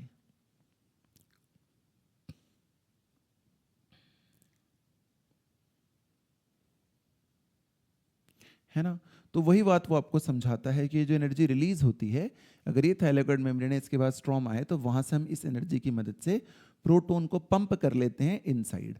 ये जो अंदर का हिस्सा जितना भी इसका है ये ल्यूमन है, और इसके बाहर का हिस्सा जो है वो क्या होगा बेटा, स्ट्रोमा होगा। तो ये हमें समझ में आ गया भाई, redox potential scale, lower energy reduction, higher energy oxidation, ये भी हमें समझ में आ गया। आगे देखते हैं रिएक्शन इन PS1। ये तो PS2 की बात हो गई, इलेक्ट्रॉन गया घूमकर PS1 पर आ गया। PS2 पर कैसा होता है, तो कहते हैं कि भाई एक तो ये रेड लाइट 700 नैनोमीटर वाली है, वो सीधा आएगी यहाँ पर, तो इसका भी इलेक्ट्रॉन एक्साइट होगा, यहाँ पर भी प्राइमरी इलेक्ट्रॉन एक्सेप्टर होगा, यहाँ पर लेकिन फिरोडॉक्सिन जैसे मॉलिक्यूल्स ज़्यादा होते हैं रेदर देन साइटोक्रोम या प्लास्टोक्विनोन्स ट्रांसपोर्टर के लिए। यहाँ पर एक एडिशनल चीज़ है, यहाँ पर NADP रिडक्टेज एंजाइम होता है, जिससे कि हमारा क्या बन जाता है, NADPH बन जाता है। हमने NAD और NADPH जब हम वहाँ पढ़ते हैं कोएंजाइम्स में, वहाँ लिखा जाता है ये दोनों कोएंजाइम होते हैं। तो बेटा हमें वहाँ भी बताया जाता है कि NADPH और NADH में फ़र्क है। NADH जो है वो NADH ज़्यादातर यूज़ कहाँ होते हैं, रेस्पिरेशन प्लांट में, कैटाबॉलिक प्रोसेस में। NADPH और ये फोटोसिंथेसिस में काम आ रहे हैं, यानी एनाबॉलिक प्रोसेस में काम आते हैं। ये दोनों में अंतर होता है। PS1 के दौरान दो चीज़ें बनती हैं, एक चीज़ अभी उसने यहाँ पर आपको बनते हुए दिखा दी है, NADP रिडक्टेज। एक चीज़ जो बनती है, जो ATP जो पहले भी बनी थी बेटा, अब दोबारा भी बनेगी। जब ये मॉलिक्यूल ऐसे नीचे आ रहे होते हैं, एनर्जी रिलीज हो रही होती है, तो यहाँ जो एनर्जी रिलीज होती है बेटा, इससे हम एक ATP बनाते हैं। कैसे बनाते हैं वो भी हमें आगे केमी ऑस्मोटिक हाइपोथेसिस में समझाया जाता है कि जब एनर्जी रिलीज और प्रोटॉन को अपने अंदर पंप कर दिया, तो धीरे धीरे अंदर प्रोटॉन की कंसंट्रेशन बढ़ जाती है। जब वो प्रोटॉन बाहर निकलने की कोशिश करता है, तो जिस पर्टिकुलर प्रोटीन स्ट्रक्चर में से निकलता है, CF0 CF1 में से, वहाँ ATP बन जाती है। तो ATP बनने का तरीका बेटा दोनों जगह सेम ही होता है, सिर्फ एक फैक्टर अलग होता है कि यहाँ पे NADP भी बन जाता है। अगर ये इन कॉन्टिन्यूटी हो रहा है किसके, कि पहले PS2 हुआ फिर PS1 हुआ, तब तो ठीक है। तब इसको दोनों में फॉस्फेट बनता है ATP, ADP से क्या बनता है, ATP। फॉस्फेट बनने को कहते हैं फॉस्फोराइलेशन। क्या कहते हैं बेटा, फॉस्फोराइलेशन कहते हैं फॉस्फेट बनने को। तो वो हमें कोई कंफ्यूजन नहीं होती इस बात से, है ना। फिर हमें समझा दिया जाता है कि अगर इलेक्ट्रॉन PS2 से निकला, वो PS1 को मिल गया, फिर ऊपर गया ATP NADPH बन गया, तो PS2 वाला तो वापस इलेक्ट्रॉन कभी PS2 में पहुंचा ही नहीं। उस तरीके को देखो आगे अभी हम पढ़ेंगे क्या कहते हैं। अभी हमने थोड़ा सा आइडिया दे दिया आपको आगे वाली स्लाइड्स के बारे में बेटा। तो कहते हैं साइमल्टेनियसली इलेक्ट्रॉन रिएक्शन सेंटर पे एक्साइट होते हैं, 700 को पकड़ते हैं, ट्रांसफर करते हैं to a molecule with a greater redox potential, moved downhill against a molecule, और क्या बना लेते हैं, NADP प्लस से NADPH बन जाता है हमारा यहाँ पर। ये हमें दिखता है बेटा PS1 में। अब देखो इसको Z स्कीम कहते हैं जब दोनों साथ साथ होती हैं, तो कि पहले लाइट बेटा यहाँ गिरी, यहाँ से अगर आप ध्यान दोगे तो आपको दिखेगा इलेक्ट्रॉन निकला, रिसीव हुआ, इलेक्ट्रॉन घूमते घूमते कहाँ पहुँच गया, PS1 पर पहुँच गया, वहाँ से इलेक्ट्रॉन निकला और वहाँ पर NADPH बन गया। क्या बन गया, NADP रिड्यूस हो गया into NADPH plus H plus में, वो इसमें बेटा यहाँ पर रिड्यूस हो गया। ये जो स्कीम ऑफ रिएक्शन है कि आपने यहाँ से चीज़ें शुरू करी, फिर आप यहाँ ले गए, फिर आप यहाँ ले आए, इसको कई बार हम Z स्कीम कह देते हैं। और इसमें इंपॉर्टेंट बात क्या है, इसमें इंपॉर्टेंट बात ये पूछी जाती है बेटा कि भाई यहाँ से जो इलेक्ट्रॉन बार बार निकल रहा है, यहाँ से जो इलेक्ट्रॉन बार बार निकल रहा है, तो इस इलेक्ट्रॉन को रिप्लेस कौन करेगा। तो इस इलेक्ट्रॉन को रिप्लेस हम करते हैं वाटर को स्प्लिट करके, जो कि अगर ये थाइलाकोइड की मेम्ब्रेन है बेटा, तो अंदर का सरफेस तो मैंने आपको बताया ही था, ल्यूमन होता है। ल्यूमन में वाटर की स्प्लिटिंग से हम इस चीज़ को रिप्लेस करते हैं। फिर ये ऊपर चला जाता है वापस, और ये यहाँ से जो इलेक्ट्रॉन निकलता है ये वाला, इसको इस वाले ने रिप्लेस कर दिया, ये कभी वापस आया ही नहीं, ये NADPH में इसकी एनर्जी कन्वर्ट हो गई। तो बेसिकली सबसे मेन सोर्स कौन है, वो ये है। एक इलेक्ट्रॉन तो देखो इसका यहाँ चला गया, ऑक्सीजन रिलीज हो जाएगा, बचा हाइड्रोजन आयन, ये अंदर इकट्ठा होता रहता है ताकि ल्यूमन में ज़्यादा से ज़्यादा प्रोटॉन ग्रेडियंट क्रिएट हो सके। अभी जब हम बेटा केमियोस्मोटिक की बात करेंगे तो ये बात आपको और अच्छे से समझ में आएगी बेटे। तो देखो जेड स्कीम में क्या होता है भाई, पहले अप हिल जाते हैं ऊपर, फिर एक्सेप्टर, फिर नीचे जाते हैं डाउन हिल, फिर PS1 ऊपर, फिर से एक्साइटमेंट अप हिल, और फिर हम NADP प्लस बना लेते हैं। NADP प्लस से NADPH और H प्लस हमारा बनता है। इसको जेड स्कीम कहते हैं क्योंकि इसकी शेप ऐसी होती है रिडॉक्स पोटेंशियल स्केल पर। रिडॉक्स पोटेंशियल स्केल में मैंने आपको समझा दिया है कि जब भी अगर हम बात करेंगे किसी की जिसके पास बहुत ज़्यादा इलेक्ट्रॉन की हंगर है, इलेक्ट्रॉन की डेफिशिएंसी है बेटा, तो वो जो है हाई होगा एफिनिटी के लिए इलेक्ट्रॉन की, तो उसको हम लोग बोलते हैं कि ये मॉलिक्यूल रिडॉक्सली हाईली पॉजिटिव है। और जिसके पास बहुत ज़्यादा इलेक्ट्रॉन्स है, जिसके पास कोई एफिनिटी नहीं है, वो नेगेटिव होता है उतना ही ज़्यादा। आगे देखते हैं splitting of water, replenishing electrons in PS2। जब हम इसको देखते हैं भाई तो वाटर स्प्लिटिंग का कॉन्सेप्ट समझ में आता है हमें, जो अभी हमें थोड़ा सा समझाया भी गया था कि वाटर जो है वो ब्रेक डाउन होता है, प्रोटॉन्स बनते हैं, ऑक्सीजन बनता है और इलेक्ट्रॉन। ये इलेक्ट्रॉन बेटा यहाँ PS2 वाले को, जो इलेक्ट्रॉन एक्साइट होकर PS1 पे जा रहा है, उसके होल को भरता है। अगर PS2 से इलेक्ट्रॉन निकल रहा है और PS1 पे जा रहा है और वापस नहीं आ रहा है, तो उस होल को कोई तो भरेगा, तो ये भरता है। इसलिए प्रोसेस में पानी की भी बहुत ज़्यादा ज़रूरत मानी जाती है। रिप्लेनिशिंग इलेक्ट्रॉन्स यानी वापस जो पूरा कर रहा है उन इलेक्ट्रॉन्स को। How does PS2 supply electrons continuously, क्या उसके खत्म नहीं हो जाते होंगे जो वहाँ पर क्लोरोफिल ए है उसके? तो कैसे PS2 क्या है, फोटो सिस्टम यानी लाइट हार्वेस्टिंग कॉम्प्लेक्स की बात हो रही है या एंटीना की बात हो रही है, तो रिप्लेस होने चाहिए, तो रिप्लेस होता है बेटा स्प्लिटिंग ऑफ वाटर से। ये क्वेश्चन आपसे बहुत बार पूछा जाता है। स्प्लिटिंग ऑफ वाटर सिर्फ और सिर्फ PS2 में ही होती है, यानी जेड स्कीम यानी non cyclic photo phosphorylation. PS1 जब अकेला होगा जो कि स्ट्रोमा लैमेले पे होता है, तब स्प्लिटिंग ऑफ वाटर नहीं होती है, तब ऑक्सीजन रिलीज नहीं होता है बेटा। आगे देखो, देखो ये भी लिपिड मेम्ब्रेन, थाइलाकॉइड मेम्ब्रेन, ये अंदर का ल्यूमन सब कुछ बहुत क्लियरली दिख रहा होगा। यहाँ बाहर क्या होगा, स्ट्रोमा। जो इलेक्ट्रॉन ट्रांसपोर्ट सिस्टम में जब मूव होती हैं चीज़ें, जब तक PS1 तक पहुंचता है PS2 से, तो इस स्ट्रोमा से प्रोटॉन्स अंदर पंप करने के लिए जो एनर्जी चाहिए वो एनर्जी हमें मिलती है, जो एनर्जी रूल्स करता है electrons while it is travelling down to PS1 उससे। आगे देखो फोटोफॉस्फोराइलेशन, फोटोन्स की मदद से अगर मैंने ATP बना लिया बेटा तो उसको हम बोलते हैं फॉस्फोराइलेशन। ATP बनाने को तो, और फोटोन्स की मदद से बनाया तो फोटोफॉस्फोराइलेशन। दो तरीके की होती है, नॉन साइक्लिक एंड साइक्लिक। अगर PS2 और PS1 दोनों इन्वॉल्व हैं तो नॉन साइक्लिक, सिर्फ PS1 इन्वॉल्व होता है तो साइक्लिक कहते हैं। ठीक, ये देखो नॉन साइक्लिक जो हमने अभी तक पढ़ भी लिए, अब तो सिर्फ रिवीजन है कि लाइट आई,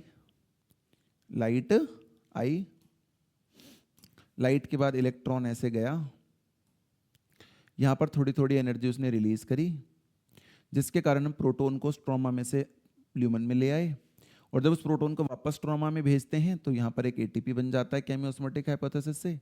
ये PS1 के पास गया, इसका इलेक्ट्रॉन एक्साइट हुआ और यहाँ पर NADPH बन गया, राइट। अब देखो क्या कहने की कोशिश करता है वो, तो ये थाइलाकॉइड मेम्ब्रेन है बेटा, इसके बाहर सब कुछ ल्यूमन होगा, उस ल्यूमन से हम चीज़ों को पंप करते हैं इसके अंदर। वाटर का ब्रेक डाउन होता है यहाँ पे into 2 electrons plus 2 hydrogens plus oxygen। Photo system 2 and photo system 1 यहाँ पर बेटा देखने को मिलता है। तो ये हमें समझ में आना चाहिए कि नॉन साइक्लिक है ये, क्योंकि जो इलेक्ट्रॉन यहाँ से बेटा निकला वो कभी यहाँ वापस तो आया ही नहीं। इस इलेक्ट्रॉन की पूर्ति कौन करता है, ये वाला इलेक्ट्रॉन। इसकी पूर्ति कौन करता है, जो इधर से आ रहा है वो इसकी पूर्ति करता है। तो occurs when two photosystems work in series connected through electron transport chain Z scheme, both ATP and NADPH are synthesized। Standard flow of Z scheme में बेटा यही देखा जाता है। तो इतनी देर से हमने बेटा यही पढ़ा है कि फोटो सिस्टम 2 पे गिरे हुए इलेक्ट्रॉन्स, फोटो सिस्टम 2 मतलब बहुत सारे पिगमेंट मॉलिक्यूल्स, वो सारी एनर्जी एक क्लोरोफिल ए को देंगे, वहाँ से इलेक्ट्रॉन एक्साइट होगा, फिर एक एक्सेप्टर उसे पकड़ेगा, फिर ट्रैवल कराएगा PS1 तक। रास्ते में जो एनर्जी मिलेगी उसके कारण हम स्ट्रोमा से प्रोटॉन को अंदर पंप कर चुके होंगे, जिसको कल वापस स्ट्रोमा में भेजने के लिए हम वहाँ से ATP बना लेंगे। और फिर हम क्या करेंगे, फिर हम PS1 के इलेक्ट्रॉन को एक्साइट कर देते हैं, वो इलेक्ट्रॉन ऊपर पहुँच जाता है और वहाँ पर NADPH से NADPH हमारे लिए बना देता है। तो इसको Z स्कीम कहते हैं, नॉन साइक्लिक कहते हैं। साइक्लिक का क्या मतलब होता है बेटा, जो मैंने बताया था सिर्फ PS1 काम करेगा। इसके अंदर देखो, आपको दिखेगा जो इलेक्ट्रॉन यहाँ से निकला है बेटा, वो घूमकर वापस यहीं आ गया है, उसको हम बोलते हैं साइक्लिक फोटोफॉस्फोराइलेशन, कि इलेक्ट्रॉन निकला और इलेक्ट्रॉन जो है वो घूमकर वापस यहीं पर आ गया, उसको हम बोलते हैं साइक्लिक फोटोफॉस्फोरिलेशन। इसमें कोई NADPH नहीं बनता, सिर्फ ATP बनता है, क्योंकि फोटो सिस्टम 1 के पास बेटा एंजाइम ही नहीं होता। कौन सा? NADP रिडक्टेज, जो कि चाहिए NADPH बनाने के लिए, ये एंजाइम एब्सेंट होता है। सिंपल सी बात होती है।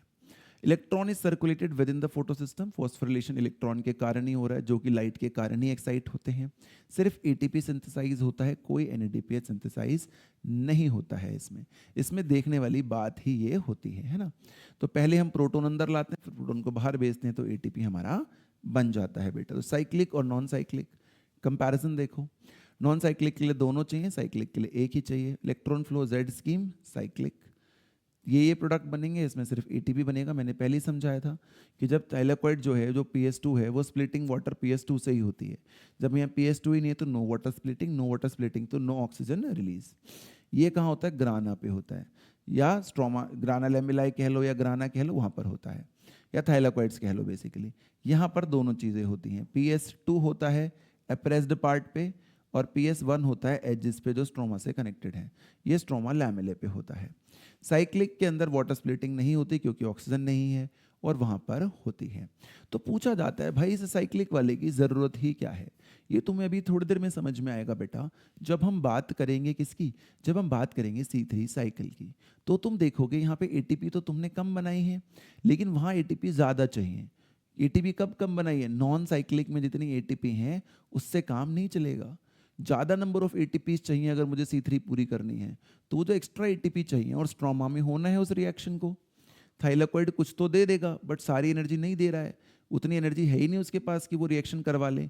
तो जो बची हुई रिमेनिंग एडिशनल ATPs होती हैं, उसके लिए ही स्ट्रोमा के पास वाला जो थाइलाकोइड है, स्ट्रोमा लेमिला या अनस्टैक्ड, वो PS1 करता है। ये बात आपको थोड़ी देर में बेटा समझाई जाएगी। Chemo osmotic hypothesis very important बेटा, रेस्पिरेशन में भी होता है और ये यहाँ पर भी होता है। डायग्राम ध्यान से देखो।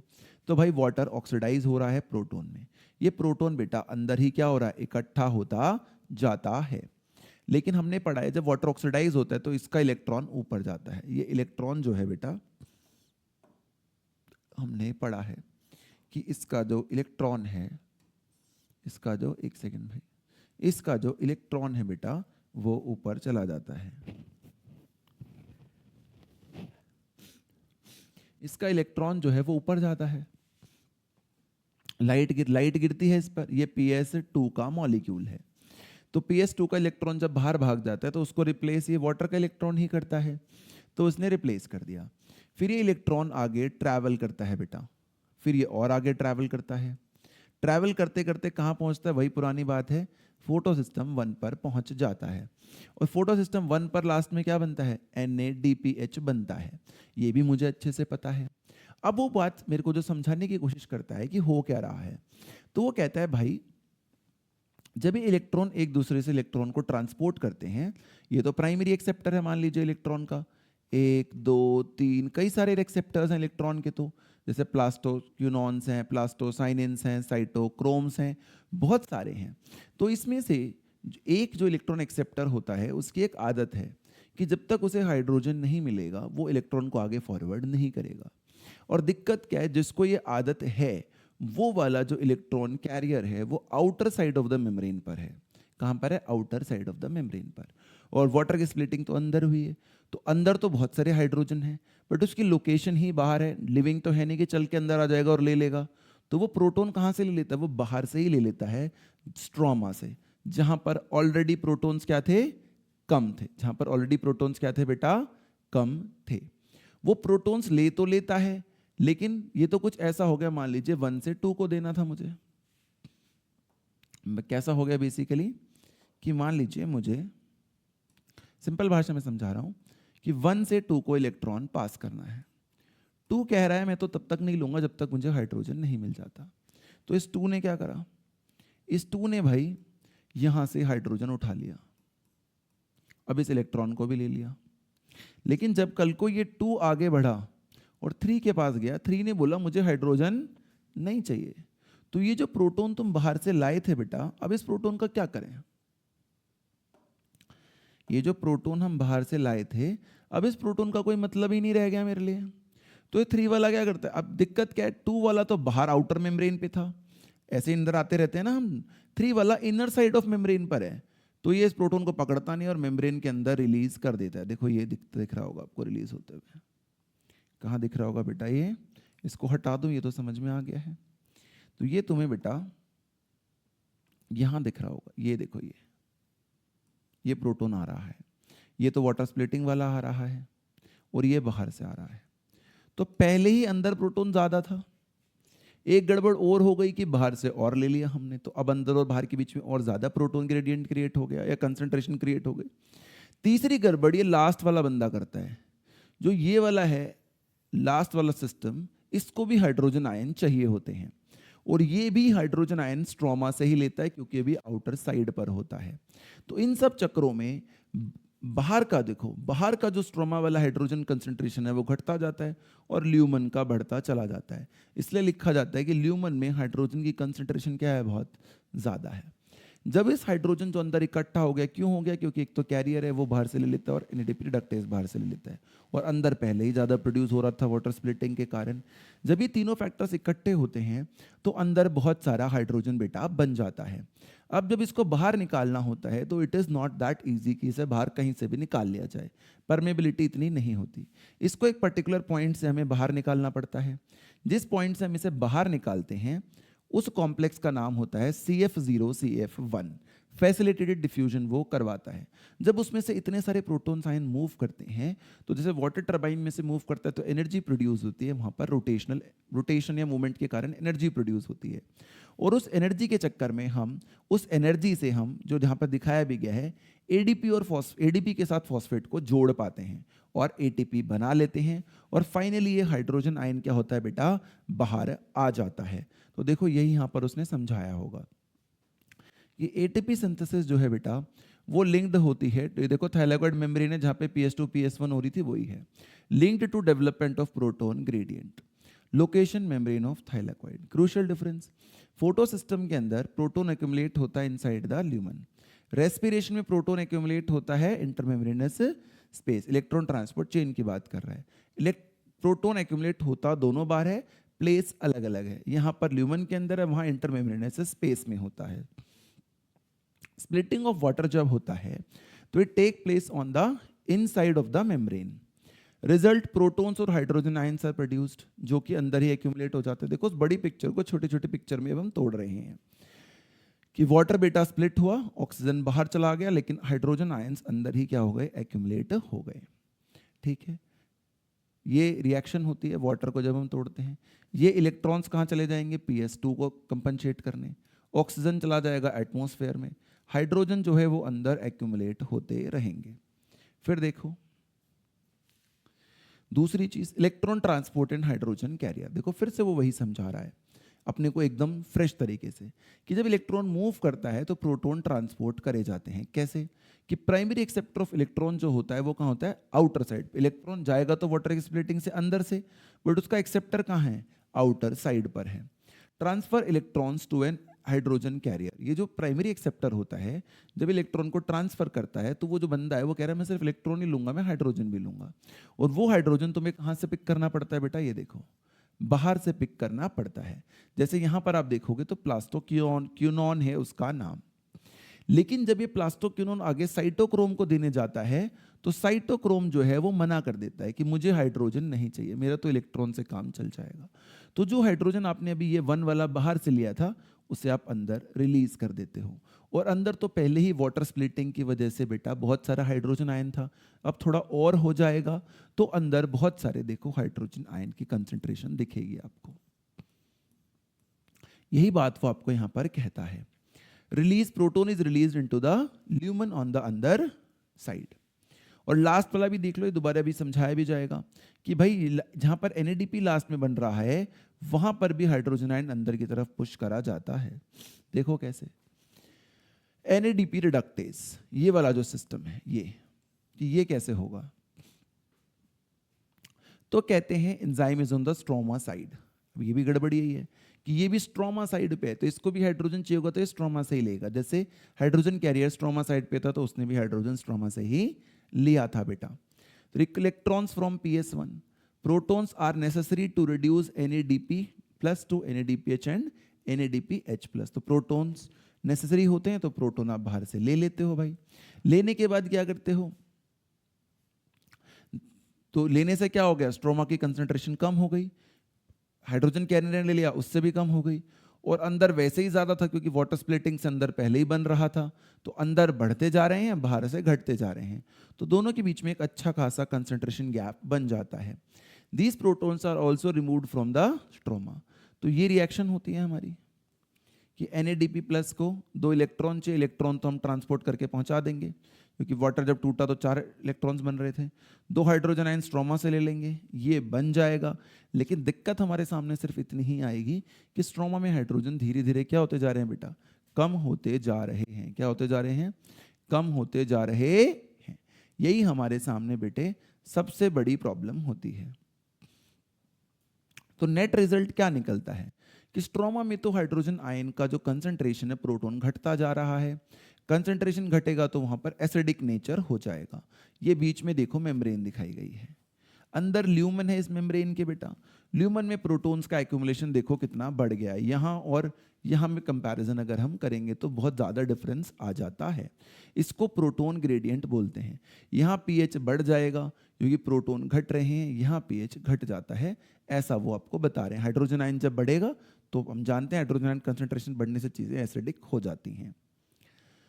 इस प्रोटॉन ग्रेडियंट को तोड़ा कैसे जाता है, तो भाई तोड़ेंगे ऐसे ही कि अगर ये ल्यूमन है और यहाँ पर ज़्यादा हो रहा है और स्ट्रोमा में कम है, तो सिंपल सा लॉजिक है कि मुझे स्ट्रोमा से बाहर भेजना पड़ेगा। जब मैं बाहर भेजता हूँ तो जिस पर्टिकुलर पाथवे से वो बाहर जाते हैं बेटा, उसके स्ट्रक्चर में 2 मॉलिक्यूल होते हैं, एक जो एम्बेडेड है CF0 और एक जो बाहर है, जिसको हम बोलते हैं chloroplast coupling factor 0 and chloroplast coupling factor 1। 0 और 1 जो है वहां पर एक्चुअली में जब ये हाइड्रोजन आयन बाहर निकलते हैं इतने सारे, तो उससे एक रोटेशनल एनर्जी पैदा होती है जिससे वो ADP के साथ किसको जोड़ लेता है, फॉस्फेट को, और क्या बना देता है, ATP बना देता है। Break down leads to synthesis, इसलिए इसको केमी ऑस्मोटिक कहते हैं। ये केमिकल्स की सिंथेसिस स्प्लिटिंग हो रही है, hypothesis for ATP formation. Water की इन्वॉल्वमेंट तो ऑस्मोसिस तो है ही।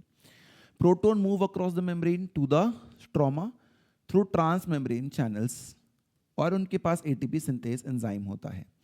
क्योंकि कोई चैनल हेल्प कर रहा है प्रोटॉन को बाहर जाने में, तो इसको बोलेंगे बेटा facilitated diffusion.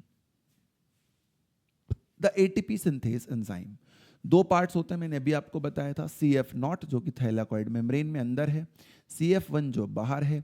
Break down of gradient, थोड़ी सी एनर्जी जो इतने सारे प्रोटॉन मूव करेंगे तो रिलीज होगी, जिससे कि CF1 में चेंज आएगा और ATP बन जाएगी। वो उस एनर्जी का यूज कर फॉस्फेट को ADP के साथ जोड़ लेगा, और एक फॉस्फेट बढ़ा लिया यानी फॉस्फोराइलेशन कर ली। और ये सब हुआ क्यों, ऐसे प्रोटॉन सब अंदर ही क्यों इकट्ठे हुए, क्योंकि लाइट कभी गिरी थी जिससे वाटर स्प्लिट हुआ था, तो इसको फोटोफॉस्फोराइलेशन कहते हैं बेटा हम। तो देखो ये सब बिल्कुल क्लियर होना चाहिए, ग्रेडियंट क्यों बना, ग्रेडियंट कैसे टूटा, क्यों बार बार बाहर से निकल रही हैं चीजें वगैरह, और साइक्लिक और नॉन साइक्लिक। अब आगे चलते हैं। व्हाट डज कीमोसिंथेसिस रिक्वायर, तो देखो 3-4 सीधी सीधी सी बातें हैं कि मेम्ब्रेन चाहिए थाइलाकॉइड की, प्रोटॉन पंप चाहिए जिससे जब इलेक्ट्रॉन ट्रैवल करते हैं तो स्ट्रोमा से हम अंदर की तरफ प्रोटॉन को पंप कर पाते हैं हाइड्रोजन कैरियर के लिए। प्रोटॉन का ग्रेडियंट बनना चाहिए जो ल्यूमन में बहुत ज़्यादा प्रोटॉन हो जाए और बाहर कम, और चौथा CF1 के पास ATP सिंथेज होना चाहिए, तभी हमारा काम होता है। जो ATP और NADPH हमने यहाँ पर प्रोड्यूस करें हैं साइक्लिक और नॉन साइक्लिक में, इसको इमीडिएटली हम बायोसिंथेटिक फेज में स्ट्रोमा के अंदर यूज कर लेते हैं एनर्जी बनाने के लिए। ये देखो जब भी हाइड्रोजन आयन बाहर जाते हुए आपको दिखा रहे हैं, तो आपको दिखा रहे हैं कि हम ATP बना सकते हैं। बायोसिंथेटिक फेज क्या होती है कि ये जो ATP देखो, ये थाइलाकॉइड दिख रहे हैं, इनसे एटीपी निकल रहा है, एनएडीएच निकल रहा है और बाकी साइटोप्लाज्म जो स्ट्रोमा वाला है उसको मिल रहा है और कहा जा रहा है स्ट्रोमा को कि आप क्या बना दो, इससे शुगर बना दो। इसी को हम बोलते हैं बेटा बायोसिंथेटिक फेज या light independent but product dependent. इसको डार्क रिएक्शन भी कह देते हैं बेटा, बट वो एक मिसनॉमर है क्योंकि लाइट बंद करते ही रिएक्शन बंद हो जाएगी। लाइट बंद करोगे तो एटीपी एनएडीपीएच बनना बंद हो जाएंगे, वो बंद हो जाएंगे तो ये प्रोसेस अपने आप ही बंद हो जाता है बेटा, इसलिए वो एक मिसनॉमर माना जाता है। Is it really a dark reaction? तो देखो मिसनॉमर है क्योंकि लाइट की प्रेजेंस में ही ये होता है। जैसी लाइट अनअवेलेबल होती है तो ये प्रोसेस रुक जाता है और जैसी लाइट दोबारा देते हो तो ये प्रोसेस फिर से चालू हो जाता है। The work of Melvin kelvin, जो इस चैप्टर के शुरुआत में समरी के अंदर भी बहुत बार बुक के अंदर दिया जाता है बेटा कि देयर इज अ साइंटिस्ट जिनका नाम है मेल्विन केल्विन, वो इस चैप्टर में बहुत इंपॉर्टेंट रोल निभाते हैं। उन्होंने यूज किया था रेडियोएक्टिव कार्बन 14 के बारे में अलगल फोटोसिंथेसिस के अंदर और देखा था कि जब फोटोसिंथेसिस होती है तो कार्बन कहाँ कहाँ जाता है, क्या क्या कहाँ कहाँ वो रेडियोएक्टिव जो सब्सटेंस है वो किस किस प्रोडक्ट में दिख रहा है, तो उससे वो ट्रैप कर पाएगी पहले क्या बना, फिर दूसरे नंबर पे क्या बना, फिर तीसरे पे क्या बना। उसके जो लाइफ साइकिल थी एल्गा की, उनको बीच बीच में उन्होंने एल्गा पे रेडियोएक्टिव 14 छोड़ा, आधे घंटे बाद उसे रोक लिया, रोक के देखा क्या हो रहा है, फिर देखा, ऐसे उनको पता चलता चला गया। डिस्कवरी फर्स्ट फिक्सेशन प्रोडक्ट उन्होंने बता दिया कि 3 कार्बन का क्या होता है, ऑर्गेनिक एसिड होता है PGA, फॉस्फोग्लिसरिक एसिड टाइप का स्ट्रक्चर। पाथवे को केल्विन साइकिल कहा गया, पहला प्रोडक्ट देखो PGA है, 3 फॉस्फोग्लिसरिक एसिड। तो उन्होंने देखो ये रिएक्शन हमें समझाई थी कि CO2 जो होता है बेटा वो फर्स्ट कार्बन है, जब प्लांट उसको रिसीव करता है CO2 प्लस वाटर वाली बात हम करते ही हैं, वाटर की स्प्लिटिंग से कैसे इलेक्ट्रॉन PS2 का पूरा हो जाता है, PS2 PS1 वाले इलेक्ट्रॉन को पूरा करता है, ATP वो तो पढ़ लिया, एक हिस्सा था वो तो सबस्ट्रेट का, दूसरा हिस्सा कौन सा था, CO2, जिसको रिड्यूस होकर क्या बनाना है, शुगर। वो देखो CO2 को रिसीव करने के लिए होता है RUBP जो कि 5 कार्बन का होता है, CO2 होता है 1 कार्बन का, टोटल बन गए 6 कार्बन, तो उससे 2 मॉलिक्यूल बन जाते हैं 3 कार्बन ऑफ PGA के, 2 × 3 वो भी 6 हो जाते हैं। वहां से फिर बनता है शुगर और फिर बनता है आगे का प्रोसेस। गड़बड़ क्या है भाई, देखो यहाँ पर ATP अभी जो हम पढ़ रहे थे उसमें तो हम एक ATP बना रहे थे, एक NADPH, यहाँ 2 ATP चाहिए, NADPH तो एक ही चाहिए, तो एक्स्ट्रा ATP कहाँ से लाओगे? इसी के लिए साइक्लिक फोटोफॉस्फोरिलेशन करी जाती है अलग से भी। PS2 PS1 जो वहाँ हो रहा है वो तो हो ही रहा है, उससे तो जो बन रहा है ताकि इस एक्स्ट्रा ATP को हम पूरा कर पाए। तो ये बात हो गई भाई। देखो अब इसमें क्या क्या होता है, तो कहते हैं डाइवर्सिटी इन फिक्सेशन प्रोडक्ट्स। क्या क्या होता है, 2 पाथवे होते हैं, C3 और C4।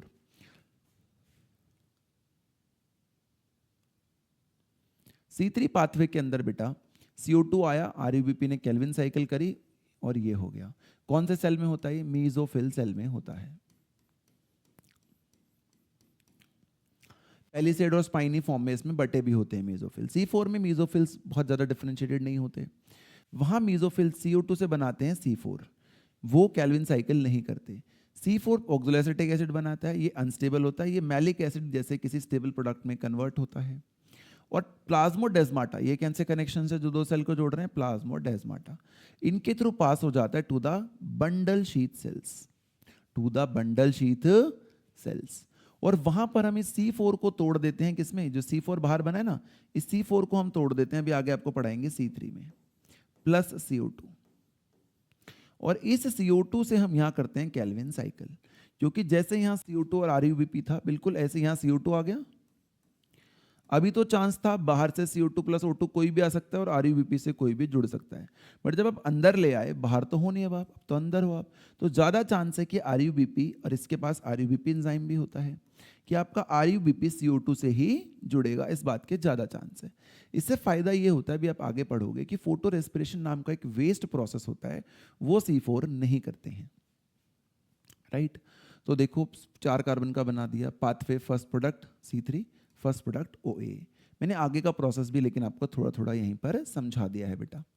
The search for the acceptor, जब सर्च करी गई तो लोगों को लगा था कि पहला प्रोडक्ट अगर PGA है और 1 कार्बन का CO2 है तो एक्सेप्टर कितने कार्बन को होना चाहिए, 2 कार्बन का, परफेक्ट हो जाता, बट ऐसा नहीं था। कार्बन जो मिला हमें पहली बार वो कितने वाला मिला बेटा, 5 कार्बन का।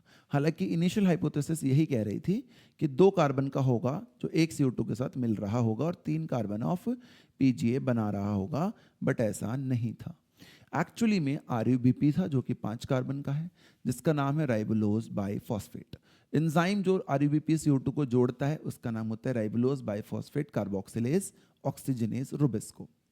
लॉजिक 5 कार्बन और 1 कार्बन जुड़ेंगे, 6 कार्बन नहीं बनाएंगे, 3 कार्बन के 2 मॉलिक्यूल बना देते हैं जो 6 कार्बन के बराबर ही होता है।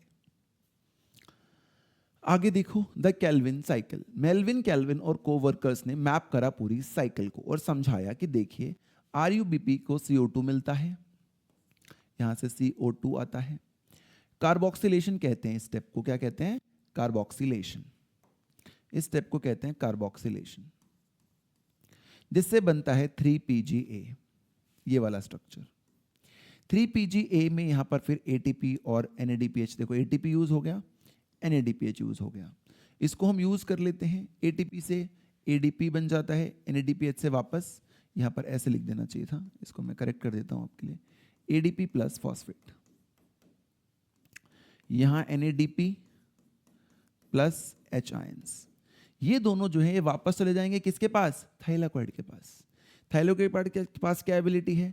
ADP प्लस फॉस्फेट से ATP बना देगा केमियोस्मोटिक हाइपोथेसिस से, और NADP रिडक्टेज से NADP और H आयंस वाले से NADPH भी वो दोबारा बनाकर हमें दे सकता है। ऐसा कुछ वो कर सकता है ना, वो हमें कर देगा। NADP दोबारा बन जाएगा और ये साइकिल आपस में इनकी चलती रहती है कि ये वाला पार्ट चला जाता है थाइलाकोइड के पास, थाइलाकोइड वाला पार्ट जैसे ATP NADPH किसके पास आए हैं स्ट्रोमा के पास, स्ट्रोमा का ADP और NADP वापस चला जाएगा वहां पर कि फिर से NADPH बनाकर आप मुझे दे दो। तो पहला स्टेप होता है कार्बोक्सिलेशन। दूसरा स्टेप होता है रिडक्शन, जिसमें बनता है धीरे धीरे ग्लूकोज। और तीसरा स्टेप होता है इस RUBP को दोबारा बनाना, ताकि CO2 जब दोबारा आए तो ऐसा ना हो कि रिसेप्टर खत्म हो जाए। जैसे वहां पर इलेक्ट्रॉन PS2 के रिप्लेस करने के लिए वाटर की स्प्लिटिंग हो रही थी, यहाँ पर आप रीजनरेशन कर दे रहे हो इनिशियल चीज की। तो इसके अंदर बेटा जब 3 साइकिल्स हो जाती हैं तब जाकर हमें इतने कार्बन फ्री मिलते हैं कि हम इस साइकिल में से एक G3P यानी 3 कार्बन को बाहर छोड़ सकते हैं। तो अगर 3 साइकिल में 1 मिला है तो 6 साइकिल में कितने मिलेंगे? 2। और अगर 2 G3P मिल जाएंगे तो ग्लूकोज बन जाएगा। इसलिए कहते हैं एक ग्लूकोज बनाने के लिए हमें 6 टर्न ऑफ द साइकिल की रिक्वायरमेंट होती है बेटा। तो मेल्विन केल्विन ने मैप करा, साइक्लिक मैनर में करा, फोटो सभी में होता है C3, अभी हमने देखा था बेटा। चाहे हम C4 प्लांट की बात कर रहे हूँ या हम C3 प्लांट की बात कर रहे हूँ, C3 साइकिल यहाँ भी होता है बंडल शीट में और यहाँ मीजोफिल में होता है, बस इतना ही डिफरेंस होता ये बेटा दोनों में है। तो उसने वही लिखा कि ये दोनों में होता है, occur in all photosynthetic plants बेटा। 3 स्टेजेस होती हैं, कार्बोक्सिलेशन, रिडक्शन एंड रीजनरेशन, वो मैंने देख ली। CO2 को रिड्यूस करते हैं शुगर में तो उसे रिडक्शन ही कहते हैं। पहला स्टेप है कार्बोक्सिलेशन। फिर से और अच्छे से समझाया उसने हमें बोला कि देखो CO2 को हम फिक्स करते हैं इनटू स्टेबल ऑर्गेनिक इंटरमीडिएट, जिसका नाम है 3PGA।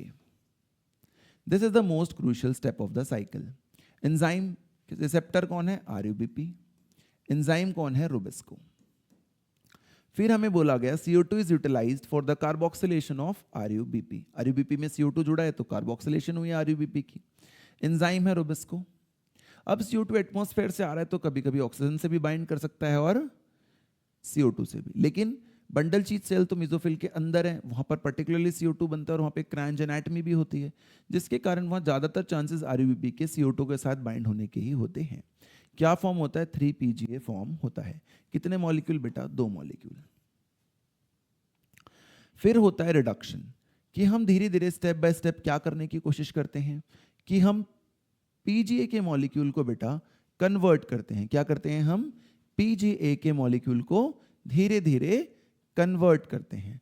कन्वर्ट करते हैं का क्या मतलब होता है? हम उससे ग्लूकोज बनाते हैं। ये देखो क्या बनाते हैं? हम उससे ग्लूकोज बनाते हैं।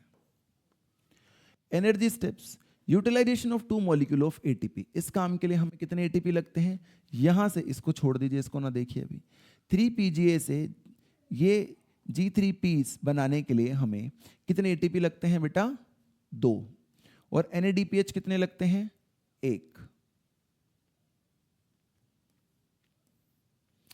रिक्वायरमेंट फॉर 1 ग्लूकोज जब हम बात करते हैं बेटा, हाँ दोनों के दो मॉलिक्यूल, सॉरी है ना, इधर वाले पे दोनों के दो मॉलिक्यूल लगते हैं, एक एटीपी और एक NADPH लगता है।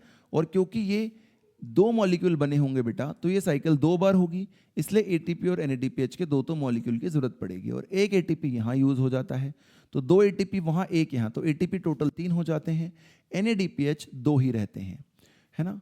तो अगर एक ग्लूकोज के लिए देखोगे तो हमें कितने चाहिए होंगे बेटा, 6 टर्न साइकिल चाहिए।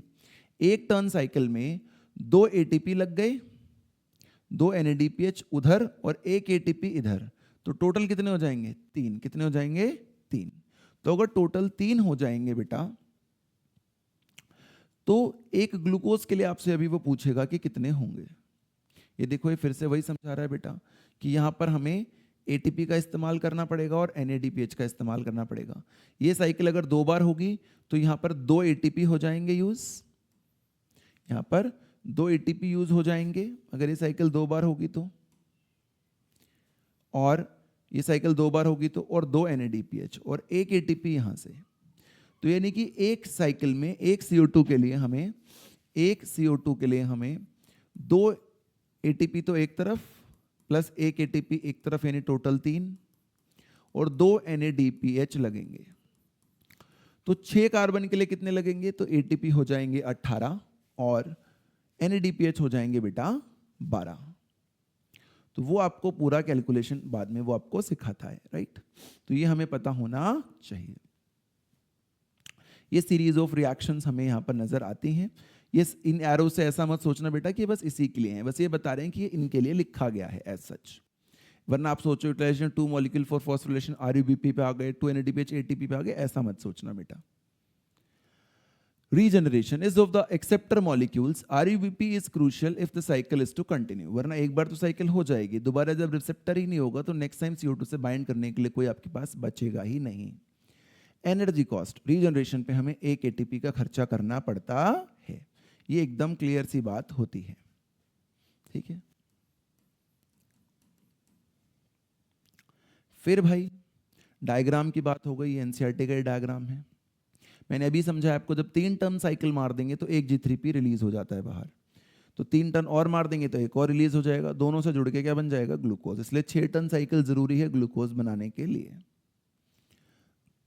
केल्विन साइकिल की बैलेंस शीट क्या है कि 6 CO2 अगर जाएंगे तो एक ग्लूकोज बनेगा, 6 बार कार्बन डाइऑक्साइड चाहिए होगा। एटीपी कितने लगेंगे, मैंने अभी बताया था 3 यूज होते हैं एक बारी में, तो टोटल 18 यूज करेंगे हम। आउट क्या होएगा, इतना। लेकिन बन के कितने आते हैं, बन के वो कहते हैं 12 ही आ रहे हैं यार दूसरी तरफ से, तो बचे हुए 6 कहाँ से लाओगे, साइक्लिक फोटोफॉस्फोरिलेशन से लाओगे। और 12 इधर से आ गए बेटा, इन 12 को मैंने यूज करके NADP बना दिया। ये इसकी बैलेंस शीट होती है। अगर आप ध्यान दोगे बिल्कुल इसका उल्टा हो रहा था फोटो सिस्टम में, वहां पर ADP कन्वर्ट हो रहा था ATP में, NADP NADPH में, यहां उसका बिल्कुल उल्टा हो रहा होगा। फिर देखो C4 पाथवे की बात। प्लांट जो ड्राई ट्रॉपिकल रीजन्स में रहते हैं वो बहुत अच्छे से अडेप्ट हो जाते हैं वहां पर। उनका पहला प्रोडक्ट होता है ऑक्सोलोएसिटिक एसिड, जैसे यहां पर PGA था बेटा। मेन बायोसिंथेटिक पाथवे इसका भी C3 ही होता है, ये बहुत इंपॉर्टेंट क्वेश्चन है। C3 हर फोटोसिंथेटिक प्लांट में होता है। तो ये डिफरेंट कैसे होते हैं, तो भाई इनके पास फोटो रेस्पिरेशन नहीं होती। C3 प्लांट्स आप देखोगे बेटा, C3 के अंदर फोटो रेस्पिरेशन, यानी कि कभी कभी रुबिस्को जो होता है वो ऑक्सीजन से जुड़ जाता है, बट इस केस में कभी भी फोटो रेस्पिरेशन नहीं होती, यही इनकी खास बात होती है। यानी ये वाटर को बहुत अच्छे से बचाते हैं, ड्राई हैबिटेट वाले होते हैं और ये थोड़े वेट हैबिटेट वाले होते हैं। ये अब आपको डिफरेंस देखो आगे और ध्यान से बेटा समझ में आएगा। कैसे, तो कैसे स्पेशल है, तो इनकी लीफ एनाटमी थोड़ी सी स्पेशल होती है। इनकी लीफ एनाटमी को जब हम ध्यान से देखते हैं तो देखो CO2 जो होता है बेटा वो कहाँ तक जा रहा है, वो यहाँ से ऐसे पूरा भारी यूज नहीं हो जा रहा, पूरा अंदर बंडल शीट, ये बंडल शीट है, इसके अंदर पहुंच जाता है। तो वहाँ रुबिस्को को ऑक्सीजन मिलने के ना के बराबर चांस होते हैं, तो फोटो रेस्पिरेशन होती ही नहीं है, हमेशा C3 साइकिल अच्छे से हो जाती है। Tolerate high temperatures, response to high intensities, lack photo respiration, greater productivity of biomass, क्योंकि वेस्ट प्रोडक्ट कम बनेगा तो बायोमास हमेशा अच्छा बनाया जाएगा बेटा। तो ये एक इसमें बहुत इंपॉर्टेंट डिफरेंस होता है। और ये जो बंडल शीट सेल्स आपको ऐसे दिख रहे हैं, ये जो दिख रहा है कि इन्होंने एकदम घेर रखा होता है सेल्स को, इन्होंने एकदम ये देखो घेर रखा है सेल्स को, रिंग लाइक अरेंजमेंट बना रखी है। इसी को बोलते हैं क्रैंच एनाटमी। क्या बोलते हैं बेटा इसको हम? क्रैंच एनाटमी बोलते हैं जब रिंग लाइक अरेंजमेंट दिखती है। क्रैंच एनाटमी देखो ये आ गया। ये जो बंडल शीट सेल्स हैं देखो, अगर ये जाइलम और फ्लोएम है मेरे, ये जाइलम और फ्लोएम है, तो इनके बाहर जो अरेंजमेंट है बंडल शीट सेल्स की, और ये है देखो मीजोफिल सेल्स। तो आप क्या कह रहे हो बेसिकली? आप कह रहे हो कि C3 साइकिल में तो C3 प्लांट्स में, C3 साइकिल तो दोनों में होगी, रुबिस्को यहां मीजोफिल सेल्स में काम कर जाता है इनमें, ये देखो मीजोफिल सेल्स में।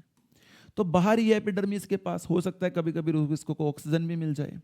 C4 प्लांट्स में वो मीजोफिल में नहीं काम करता, C4 प्लांट्स में वो इन बंडल शीट सेल्स में करता है C3 साइकिल को। देखो अब अंदर आ गए ना थोड़ा सा, तो कम चांसेस है कि यहाँ पे ऑक्सीजन होगा, ये रुबिस्को को भी ऑक्सीजन से बाइंड करेगा। ये एक तरीके से उसने बेटा आपको डाइकॉट लीफ का स्ट्रक्चर दिखाया है जो एनाटमी ऑफ फ्लावरिंग प्लांट में हम पढ़ते थे। एडेक्शियल मतलब नियर द स्टेम एक्सिस अपर, एबेक्शियल मतलब लोअर एपिडर्मिस, स्ट्रोमा इसमें लोअर की तरफ ही ज्यादा होता है। तो large cells exist around bundle sheet sales. ये जो लार्ज सेल्स होते हैं इनको बंडल शीट कहते हैं। इसको क्रैंच एनाटमी या रेथ एनाटमी कहते हैं कि बंडल शीट ने वैस्कुलर बंडल को चारों तरफ से घेर रखा है, उसमें कोई इंटरसेलुलर स्पेस भी नहीं है, ताकि बंडल शीट के अंदर जब हम C4 को C3 में तोड़ेंगे तो वो CO2 बाहर ना निकल पाए और बाहर से कोई ऑक्सीजन अंदर ना आ पाए बेटा। Kranz means wreath, example are maize and sorghum. ये बहुत इंपॉर्टेंट है। Bundle sheet cells form several layers. देखो और अच्छे से उसने एक और डायग्राम में आपको दिखाया कि ये बंडल शीट सेल्स हैं बेटा, मार्क कर रखे हैं। देखो कैसे एक कितनी शानदार सी इसने अरेंजमेंट बना रखी है विदाउट इंटरसेलुलर स्पेस। यहां पर जब C4 को मैं C3 में तोड़ूंगा प्लस CO2 में, वो CO2 बाहर ही नहीं निकल पाएगा, ऑक्सीजन बाहर से आ भी नहीं पाएगा, तो बहुत बढ़िया प्रोसेस मेरा हो जाएगा। Contain large number of chloroplast. देखो क्या इन बंडल शीट सेल्स के पास क्लोरोप्लास्ट नहीं है? क्या है? जबकि C3 प्लांट्स में जो बंडल शीट होता है उसमें क्लोरोप्लास्ट ना के बराबर होते हैं, उसके बंडल शीट सेल्स बहुत थिन होते हैं, बट इसके साथ ऐसा नहीं है। Thick walls, impervious to gases exchange, lack intercellular spaces, ताकि पूरे CO2 को मैं अच्छे से इस्तेमाल कर पाऊं, कोई वेस्ट प्रोडक्ट बेटा मैं ना बनाऊं। फिर देखो hatch and select pathway step 2। ये वही जो मैंने आपको पहले समझा दिया था बेटा कि पहला प्रोडक्ट जो मीजोफिल सेल में बनेगा, इस केस में जो मीजोफिल सेल में बनता है वो मीजोफिल सेल जो बाहर है वहां पर PEP फोस्फोइनोल पायरुवेट, जैसे वहां RUBP था, यहाँ पर PEP होता है, वो CO2 से रिएक्ट करता है और एक प्रोडक्ट बनाता है जिसका नाम होता है ऑक्सलो एसिटिक एसिड। एंजाइम का नाम होता है पेप कार्बोक्सिलेज, जैसे वहां पे रुबिस्को था, पेप केस। ये OAA अनस्टेबल होता है, आप इसे मैलिक एसिड में कन्वर्ट करते हो, और यहां वाला जो मीजोफिल है बेटा, है ना, इसको मिटा देता हूं तो आप क्योंकि समझ चुके होंगे। ये जो मीजोफिल वाला सेल है बेटा, यहां से यहां बना लिया C4, इसको मैं पास कर देता हूं यहां अंदर की तरफ। दो सेल्स के बीच में होते हैं प्लाज्मोडेस्माटा, उसके थ्रू अंदर चला जाता है। अंदर जाता है तो बंडल शीट सेल्स जो हैं वो रैथ लाइक अरेंजमेंट में है, क्रैंच एनाटमी है। अब जो अंदर है, अंदर मैं क्या करूंगा, इस C4 को तोड़ दूंगा C3 में अंदर ही, प्लस CO2। ये जो अंदर CO2 बनेगा और अंदर एक एंजाइम भी होगा RUBP, तो अंदर ही कैल्विन साइकिल हो जाएगी। ऑक्सीजन का वहाँ नामो निशान नहीं है, तो कोई फोटो रेस्पिरेशन जैसी प्रॉब्लम बेटा नहीं आती है। तो first acid 4 carbon compound, these C4 acids are transported to the bundle sheet cells, transport करवाया प्लाज्मोडेस्माटा। तो देखो कितनी शानदार चीज है, हमें समझ में आ जानी चाहिए कि क्या प्रॉब्लम यहाँ पर हो रही थी। Hatch and select pathway step 3। तो देखो C4 को आपने क्या करा, 3 कार्बन में और CO2 में तोड़ा, और CO2 को ये अब यहाँ पे RUBP मिलता है, तो ये अपनी कैल्विन साइकिल शुरू कर लेती है। C4 acid broken down, decarboxylation कहते हैं इसको, C4 से C3 बनाना, और जब वहाँ पे उसे RUBP मिल जाता है तो वो C3 साइकिल में चली जाती है। देखो धीरे धीरे ये वही एक्सप्लेन करेगा आपको। स्टेप 4, रिमेनिंग 3 कार्बन मॉलिक्यूल, अब C4 से C3 और CO2 बना था, C3 को आप वापस भेज दोगे, क्योंकि जो इसका फर्स्ट प्रोडक्ट है, जो इसका रिसेप्टर है बेटा PEP, वो कितने कार्बन का होता है, वो 3 कार्बन का होता है। तो यहाँ पर मैं इस CO2 और RUBP को तो यहीं रोक लूंगा, इस C3 को वापस मीजोफिल में भेज दूंगा बंडल शीट से। तो वही बोलता है वो, it is converted into PP, इसको बोलते हैं रीजनरेशन, राइट। देखो 3 कार्बन मॉलिक्यूल बंडल शीट से वापस आ गया मीजोफिल के पास। कल को फिर ये PP CO2 के साथ जुड़ेगा, बनाएगा OA, ये फिर वापस इधर जाएगा, 4 कार्बन का होगा बेटा ये, है ना, कितने कार्बन का होगा, 4 का। ये 4 कार्बन फिर से टूटेगा किसमें, 3 कार्बन प्लस CO2 को मैं अंदर रख लूंगा, 3 कार्बन को मैं फिर से वापस भेज दूंगा। ये प्रोसेस चलता रहता है। डायग्रामेटिक रिप्रेजेंटेशन देख सकते हो आप इसकी भी बेटा, कि ये मीजोफिल है मान लीजिए, ये इधर बंडल शीट सेल है इस तरफ, तो देखो इधर मीजोफिल के अंदर मैलेट वेलेट बन रहा है, और बंडल शीट के अंदर बेटा ये बंडल शीट सेल है, यहाँ पर आपको रुबिस्को दिख रहा है काम करते हुए। तो ये सब आपको यहाँ पर दिखता रहता है ना। बट इस डायग्राम की बहुत ज़्यादा ज़रूरत नहीं है, थोड़ी बहुत कन्फ्यूजन ज़्यादा हो जाएगी अगर हम इतना ज़्यादा इस पर सोचेंगे, तो आपको पहले वाले डायग्राम से क्लियर हो जानी चाहिए। Rubisco versus पैपकेस। रुबिस्को जो है बेटा, इस केस के अंदर हमने 4 बार पढ़ लिया है कि कहाँ पाया जाएगा, बंडल शीट सेल्स में पाया जाएगा रुबिस्को। पैपकेस कहाँ पाया जाएगा, देखो डायग्राम में भी दिखाया गया है, मीजोफिल सेल में पाया जाएगा। बंडल शीट सेल्स में पाया जाएगा Rubisco. Rich in Rubisco, lack Papcase. Mesophil cells rich in Papcase but lack Rubisco. उल्टा होता है दोनों में, राइट। C3 दोनों में होता है, एक के अंदर C3 होता है बेटा बंडल शीट में C4 प्लांट्स के अंदर, और C3 प्लांट्स में होता है मीजोफिल सेल्स में। बस इतना ही बेटा अंतर होता है। तो दोनों की बात अगर हमें ये क्लियर हो गई बेटा, जो कि हमारे लिए बहुत इंपॉर्टेंट है, राइट। तो आगे देखते हैं अब हम।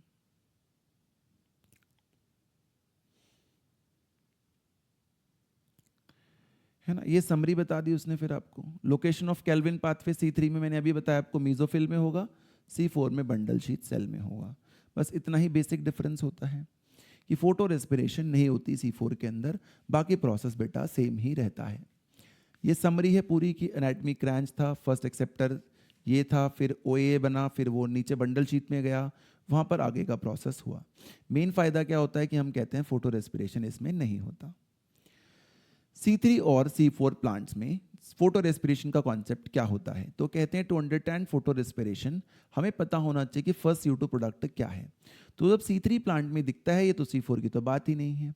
तो जनरली RUBP जो होता है बेटा, वो CO2 के साथ कंबाइन करता है, तब हमें कोई प्रॉब्लम नहीं होती, 2 मॉलिक्यूल ऑफ PGA बन जाते हैं। ये सिंपल प्रोसेस है जो हर बार होता है कि RUBP ये है बेटा, CO2 ये है, और ये प्रोडक्ट बन जाएगा, इसमें हमें कोई समस्या नहीं है। इधर से CO2 आ गया, इधर से RUBP। परेशानी तब होती है हमें जब RUBP को ऑक्सीजन मिल जाए, क्योंकि वो दोनों से बाइंड कर सकता है। उसने इवोल्यूशनरी पहले ऑक्सीजन था ही नहीं, तो कभी उसने अपने आप को प्लांट ने स्ट्रक्चर्स ने अभी इतना इवॉल्व ही नहीं करा था, प्रिमिटिव एटमॉस्फेयर के अकॉर्डिंग थे वो, कि O2 के हिसाब से भी कुछ सोचना पड़ सकता है हमें, तो वो बाइंड कर जाते हैं। दोनों ही के पास इलेक्ट्रॉन है देने के लिए, तो वो उस हिसाब से बाइंडिंग हो जाती है उनकी। हालांकि CO2 से बाइंड होने के चांसेस ज़्यादा हैं, लेकिन अगर उसने O2 से बाइंड करा तो ऑब्वियसली अगर उसकी एक्टिव साइट बिजी हो गई तो CO2 से बाइंडिंग क्या हो जाएगी बेटा, कम हो जाएगी कंपैरेटिवली। तो अगर O2 से बाइंड हुआ रुबिस्को, जो कि RUBP वाला एंजाइम है, तो क्या होगा, तो 2 चीज़ें बनेंगी फिर। एक बनेगा 1 मॉलिक्यूल ऑफ, गड़बड़ क्या है, गड़बड़ ये है कि 5 कार्बन का होता था RUBP और 1 कार्बन का होता था CO2, तो टोटल कितने कार्बन बन जाते थे, 6। अब भाई ये है ही नहीं, क्योंकि अब की बार RUBP किसके साथ बाइंड कर रहा है, ऑक्सीजन के साथ, तो 5 ही कार्बन है, 5 ही कार्बन है, तो बराबर स्प्लिट हो नहीं पाएगा, इसलिए 2 स्ट्रक्चर्स बन जाते हैं, एक 3 कार्बन का और एक 2 कार्बन का। और ये जो 2 कार्बन वाला होता है, कार्बन तो है, प्लांट नहीं चाहेगा कार्बन का लॉस हो, तो इस कार्बन को वापस कन्वर्ट करने के लिए, इस कार्बन को वापस किस में कन्वर्ट करने के लिए, फॉस्फोग्लिसरेट में। इसको वापस कन्वर्ट करने में हमें एनर्जी और देनी पड़ जाती है। क्या देनी पड़ जाती है, एनर्जी देनी और पड़ जाती है। कोई शुगर वुगर भी सिंथेसाइज नहीं हो पाती।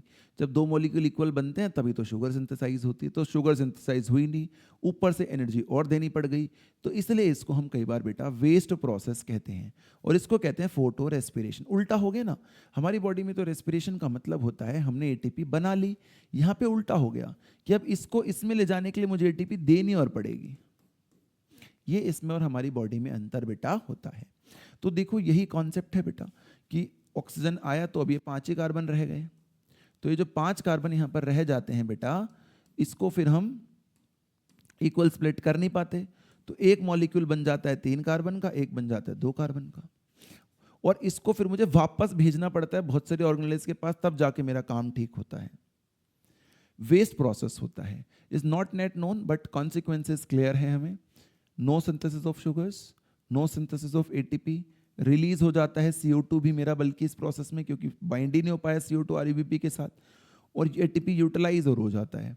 ये प्रोसेस हमारी समझ से बाहर का है, हमारे लिए तो वेस्ट ही है, बट होता है। इसका पर्पस हमें एग्जैक्टली आज भी बेटा नहीं पता है कि ये क्यों हो रहा होता है। तो वेस्ट प्रोसेस है, ये बात क्लियर होनी चाहिए। फोटो रेस्पिरेशन क्यों होता है? अनइक्वल स्प्लिटिंग से होता है। How C4 plants avoid it? तो फुल C4 प्लांट में क्यों नहीं होता, मैंने आपको पहले भी समझाया था बेटा, क्योंकि वो बंडल शीट सेल के अंदर ले जाकर करते हैं क्या? C3 cycle. तो वहां जब करते हो वो ऑक्सीजन होता ही नहीं है, ना के बराबर होता है। CO2 की कंसंट्रेशन बंडल शीट में ज़्यादा होती है। बंडल शीट जहाँ CO2 बनेगा वो bundle sheet impervious to gases exchange है, बाहर से O2 आएगा नहीं, CO2 कहीं जाएगा नहीं। इसलिए वो क्या करते हैं, C4 एसिड जो होता है उसको बंडल शीट में C3 में कन्वर्ट करते हैं और CO2 को रिलीज करवाते हैं, ताकि इंट्रासेलुलरली, अब एटमॉस्फेयर से CO2 नहीं लेना, अपने सेल से ही लेना है। और सेल के बाहर आपने लेयर बना दी है कि भाई बाहर से CO2 O2 कुछ नहीं चाहिए, तो RUBP O2 से बाइंड ही नहीं करता कभी भी, है ना। और इसलिए हमारे को वहां पर ये प्रॉब्लम आती नहीं है कभी भी, राइट। क्रैंज एनाटमी होती है, इसके लिए सबसे इंपॉर्टेंट बात जो मैंने थोड़ी देर पहले भी पढ़ाई थी बेटा, सेम ही बात है ना। क्रैंज anatomy, advantage of C4 pathway, कोई फोटो रेस्पिरेशन नहीं होती तो प्रोडक्टिविटी और यील्ड बेटर होती है। हाई टेम्परेचर, मेज सॉर्गम इसका एग्जांपल होता है। प्रोडक्टिविटी और हीट टॉलरेंस बेटा इसकी अच्छी होती है। कंपैरिजन क्या है, देखो केल्विन साइकिल यहाँ मीजोफिल में होती है, यहाँ बंडल शीट में होती है। Initial product meso carboxylation mesophyll में होती है, यहाँ भी मीजोफिल में होती है, बट यहाँ OAA बनता है। उसकी फिर हम आगे ले जाकर डी कार्बोक्सिलेशन कराते हैं बंडल शीट में। मीजोफिल CO2 फिक्स करता है या दोनों फिक्स करते हैं, है ना। पहले मीजोफिल में OA बन गया, फिर जब बंडल शीट में क्या बनेगा, बंडल शीट के अंदर, बंडल शीट में ले जाकर जब हम C4 को तोड़ेंगे C3 प्लस CO2, इस CO2 को हम बंडल शीट के अंदर ही क्या करते हैं, फिक्स करते हैं RUBP के साथ, जैसा हमने अभी पढ़ा है बेटा। और कंपैरिजन देखो, प्राइमरी एक्सेप्टर कौन है, ये दोनों हैं। फिक्सेशन प्रोडक्ट कौन है, ये दोनों हैं। RUBP प्रेजेंस यहाँ मीजोफिल में होती है, बंडल शीट में होती है। पैपकेज यहाँ नहीं होती, यहाँ मीजोफिल में होती है, राइट। और देखो फोटो रेस्पिरेशन लो लाइट में नहीं होगी, यहाँ पर भी नहीं होगी। फोटो रेस्पिरेशन हाई लाइट में यहाँ पर हो जाएगी, यहाँ पर हाई में भी नहीं होगी। टेम्परेचर ऑप्टिमम इसका कम है, ये हाई टेम्परेचर टॉलरेट करता है तो इसका थोड़ा सा ज़्यादा होता है बेटा। की टेकअवेज क्या है कि रुबिस्को ऑक्सीजन से तभी बाइंड करेगा जब इनका रेशियो गड़बड़ हो जाएगा, यानी CO2 O2 का रेशियो घटेगा, यानी न्यूमरेटर घट रहा है, डिनोमिनेटर बढ़ रहा है।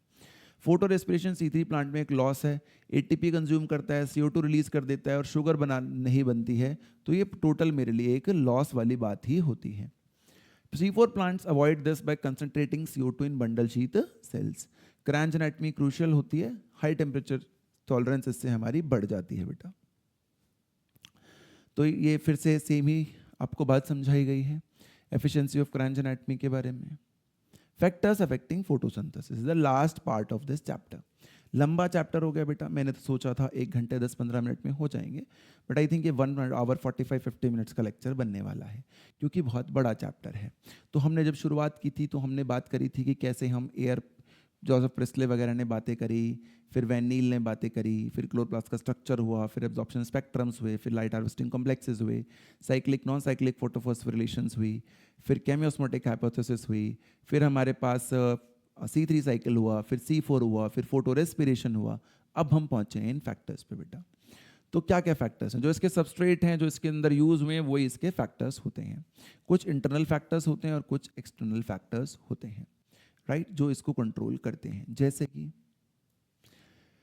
इंटरनल फैक्टर्स की बात करते हैं तो जेनेटिक प्रीडिस्पोजिशन क्या है प्लांट का, या प्लांट की ग्रोथ का स्ट्रक्चर कैसा है, मीजोफिल कितने हैं जहां पर होना है, नंबर साइज लीफ का कितना है। इंटरनली CO2 ज़्यादा होगा तो ज़्यादा प्रोडक्टिविटी होगी, फोटोसिंथेसिस बेटर होगा। क्लोरोफिल बेटर होगा प्लांट के अंदर इंटरनली तो आपका प्रोडक्ट बेटर बनेगा।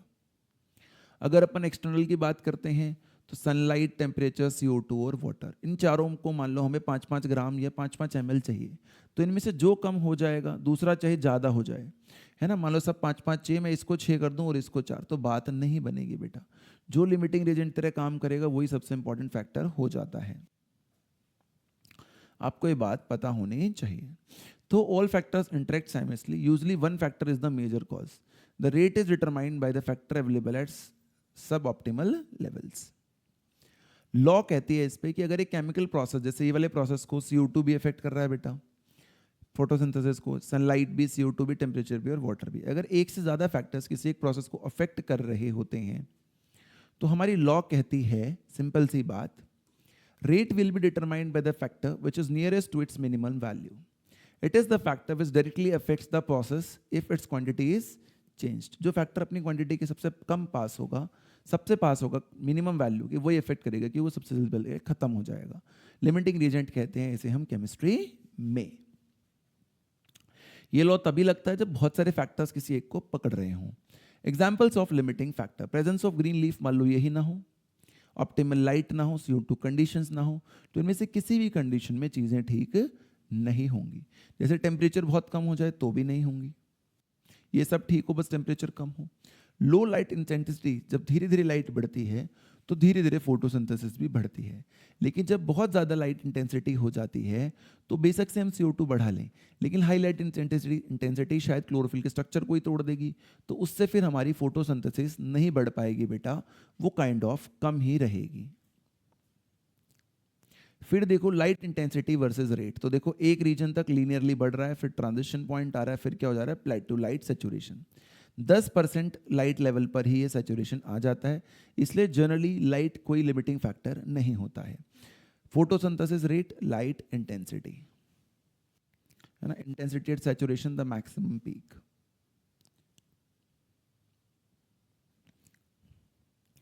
फिर बोला जाता है नॉर्मल लाइट कंडीशंस के बारे में, तो 10% फुल सनलाइट पर ही देखो वो अपनी इंटेंसिटी पीक पर आ जाते हैं बेटा। एक्सेसिव लाइट होगा तो क्लोरोफिल टूट सकता है। मेजर लिमिटिंग फैक्टर हमेशा याद रखिएगा CO2 की प्रेजेंस ही होता है, क्योंकि उसकी कंसंट्रेशन एटमॉस्फेयर में काफ़ी कम होती है। अगर CO2 को हम यहाँ तक बढ़ा दे देंगे 0.05% से, 0.03 से बढ़ा के 0.05, तो बेटर हो जाएगा हमारे लिए।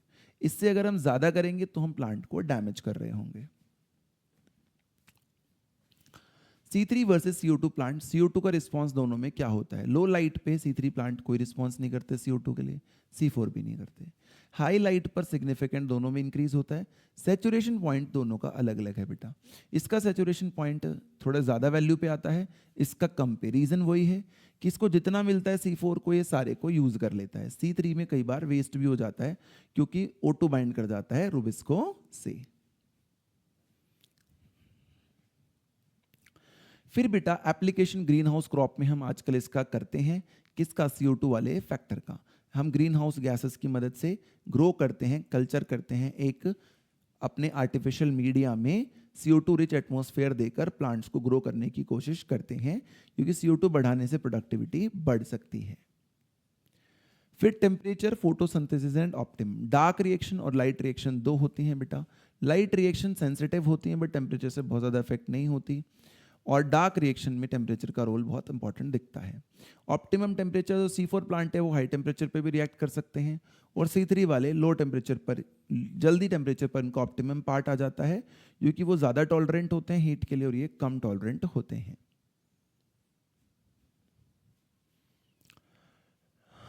टेम्परेचर एंड हैबिटेट देखो, ट्रॉपिकल प्लांट्स जो होते हैं वो वार्मर क्लाइमेट्स के लिए रेडी हो चुके होते हैं, राइट। हाई टेम्परेचर ऑप्टिमम होता है इनके लिए। टेम्परेट जो ऊपर इक्वेटर से और ज्यादा दूर की तरफ है वो कूलर हिसाब से रहते हैं, है ना। देखो कितने शानदार डायग्राम्स आपके लिए बनाए गए हैं बेटा। Water, the last is water.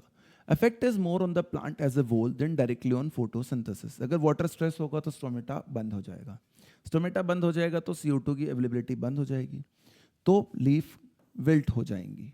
क्या हो जाएंगी? लीफ विल्ट, जिससे सरफेस एरिया घटेगा और मेटाबॉलिक एक्टिविटी भी लीफ की क्या हो जाएगी बेटा? घट जाएगी।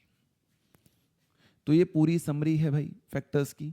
ब्लैकमैन्स लॉ है, लाइट, CO2, टेम्परेचर और वाटर। तो ये बेटा हमने पूरा चैप्टर आपके लिए करा दिया वन शॉट में बेटा। फिर मिलेंगे दोस्तों दोबारा अगले चैप्टर के साथ। पढ़िएगा ध्यान से एनसीईआरटी, फिर ही वीडियो लेक्चर देखने की कोशिश कीजिएगा। ये लेक्चर देखने के बाद जहाँ तक देख पाए देखें, फिर एनसीईआरटी पढ़ें, फिर लेक्चर देखें, तो ही बेटा आपको ज़्यादा फायदा होगा इससे। Thank you so much for your time बेटा। Have a good day ahead.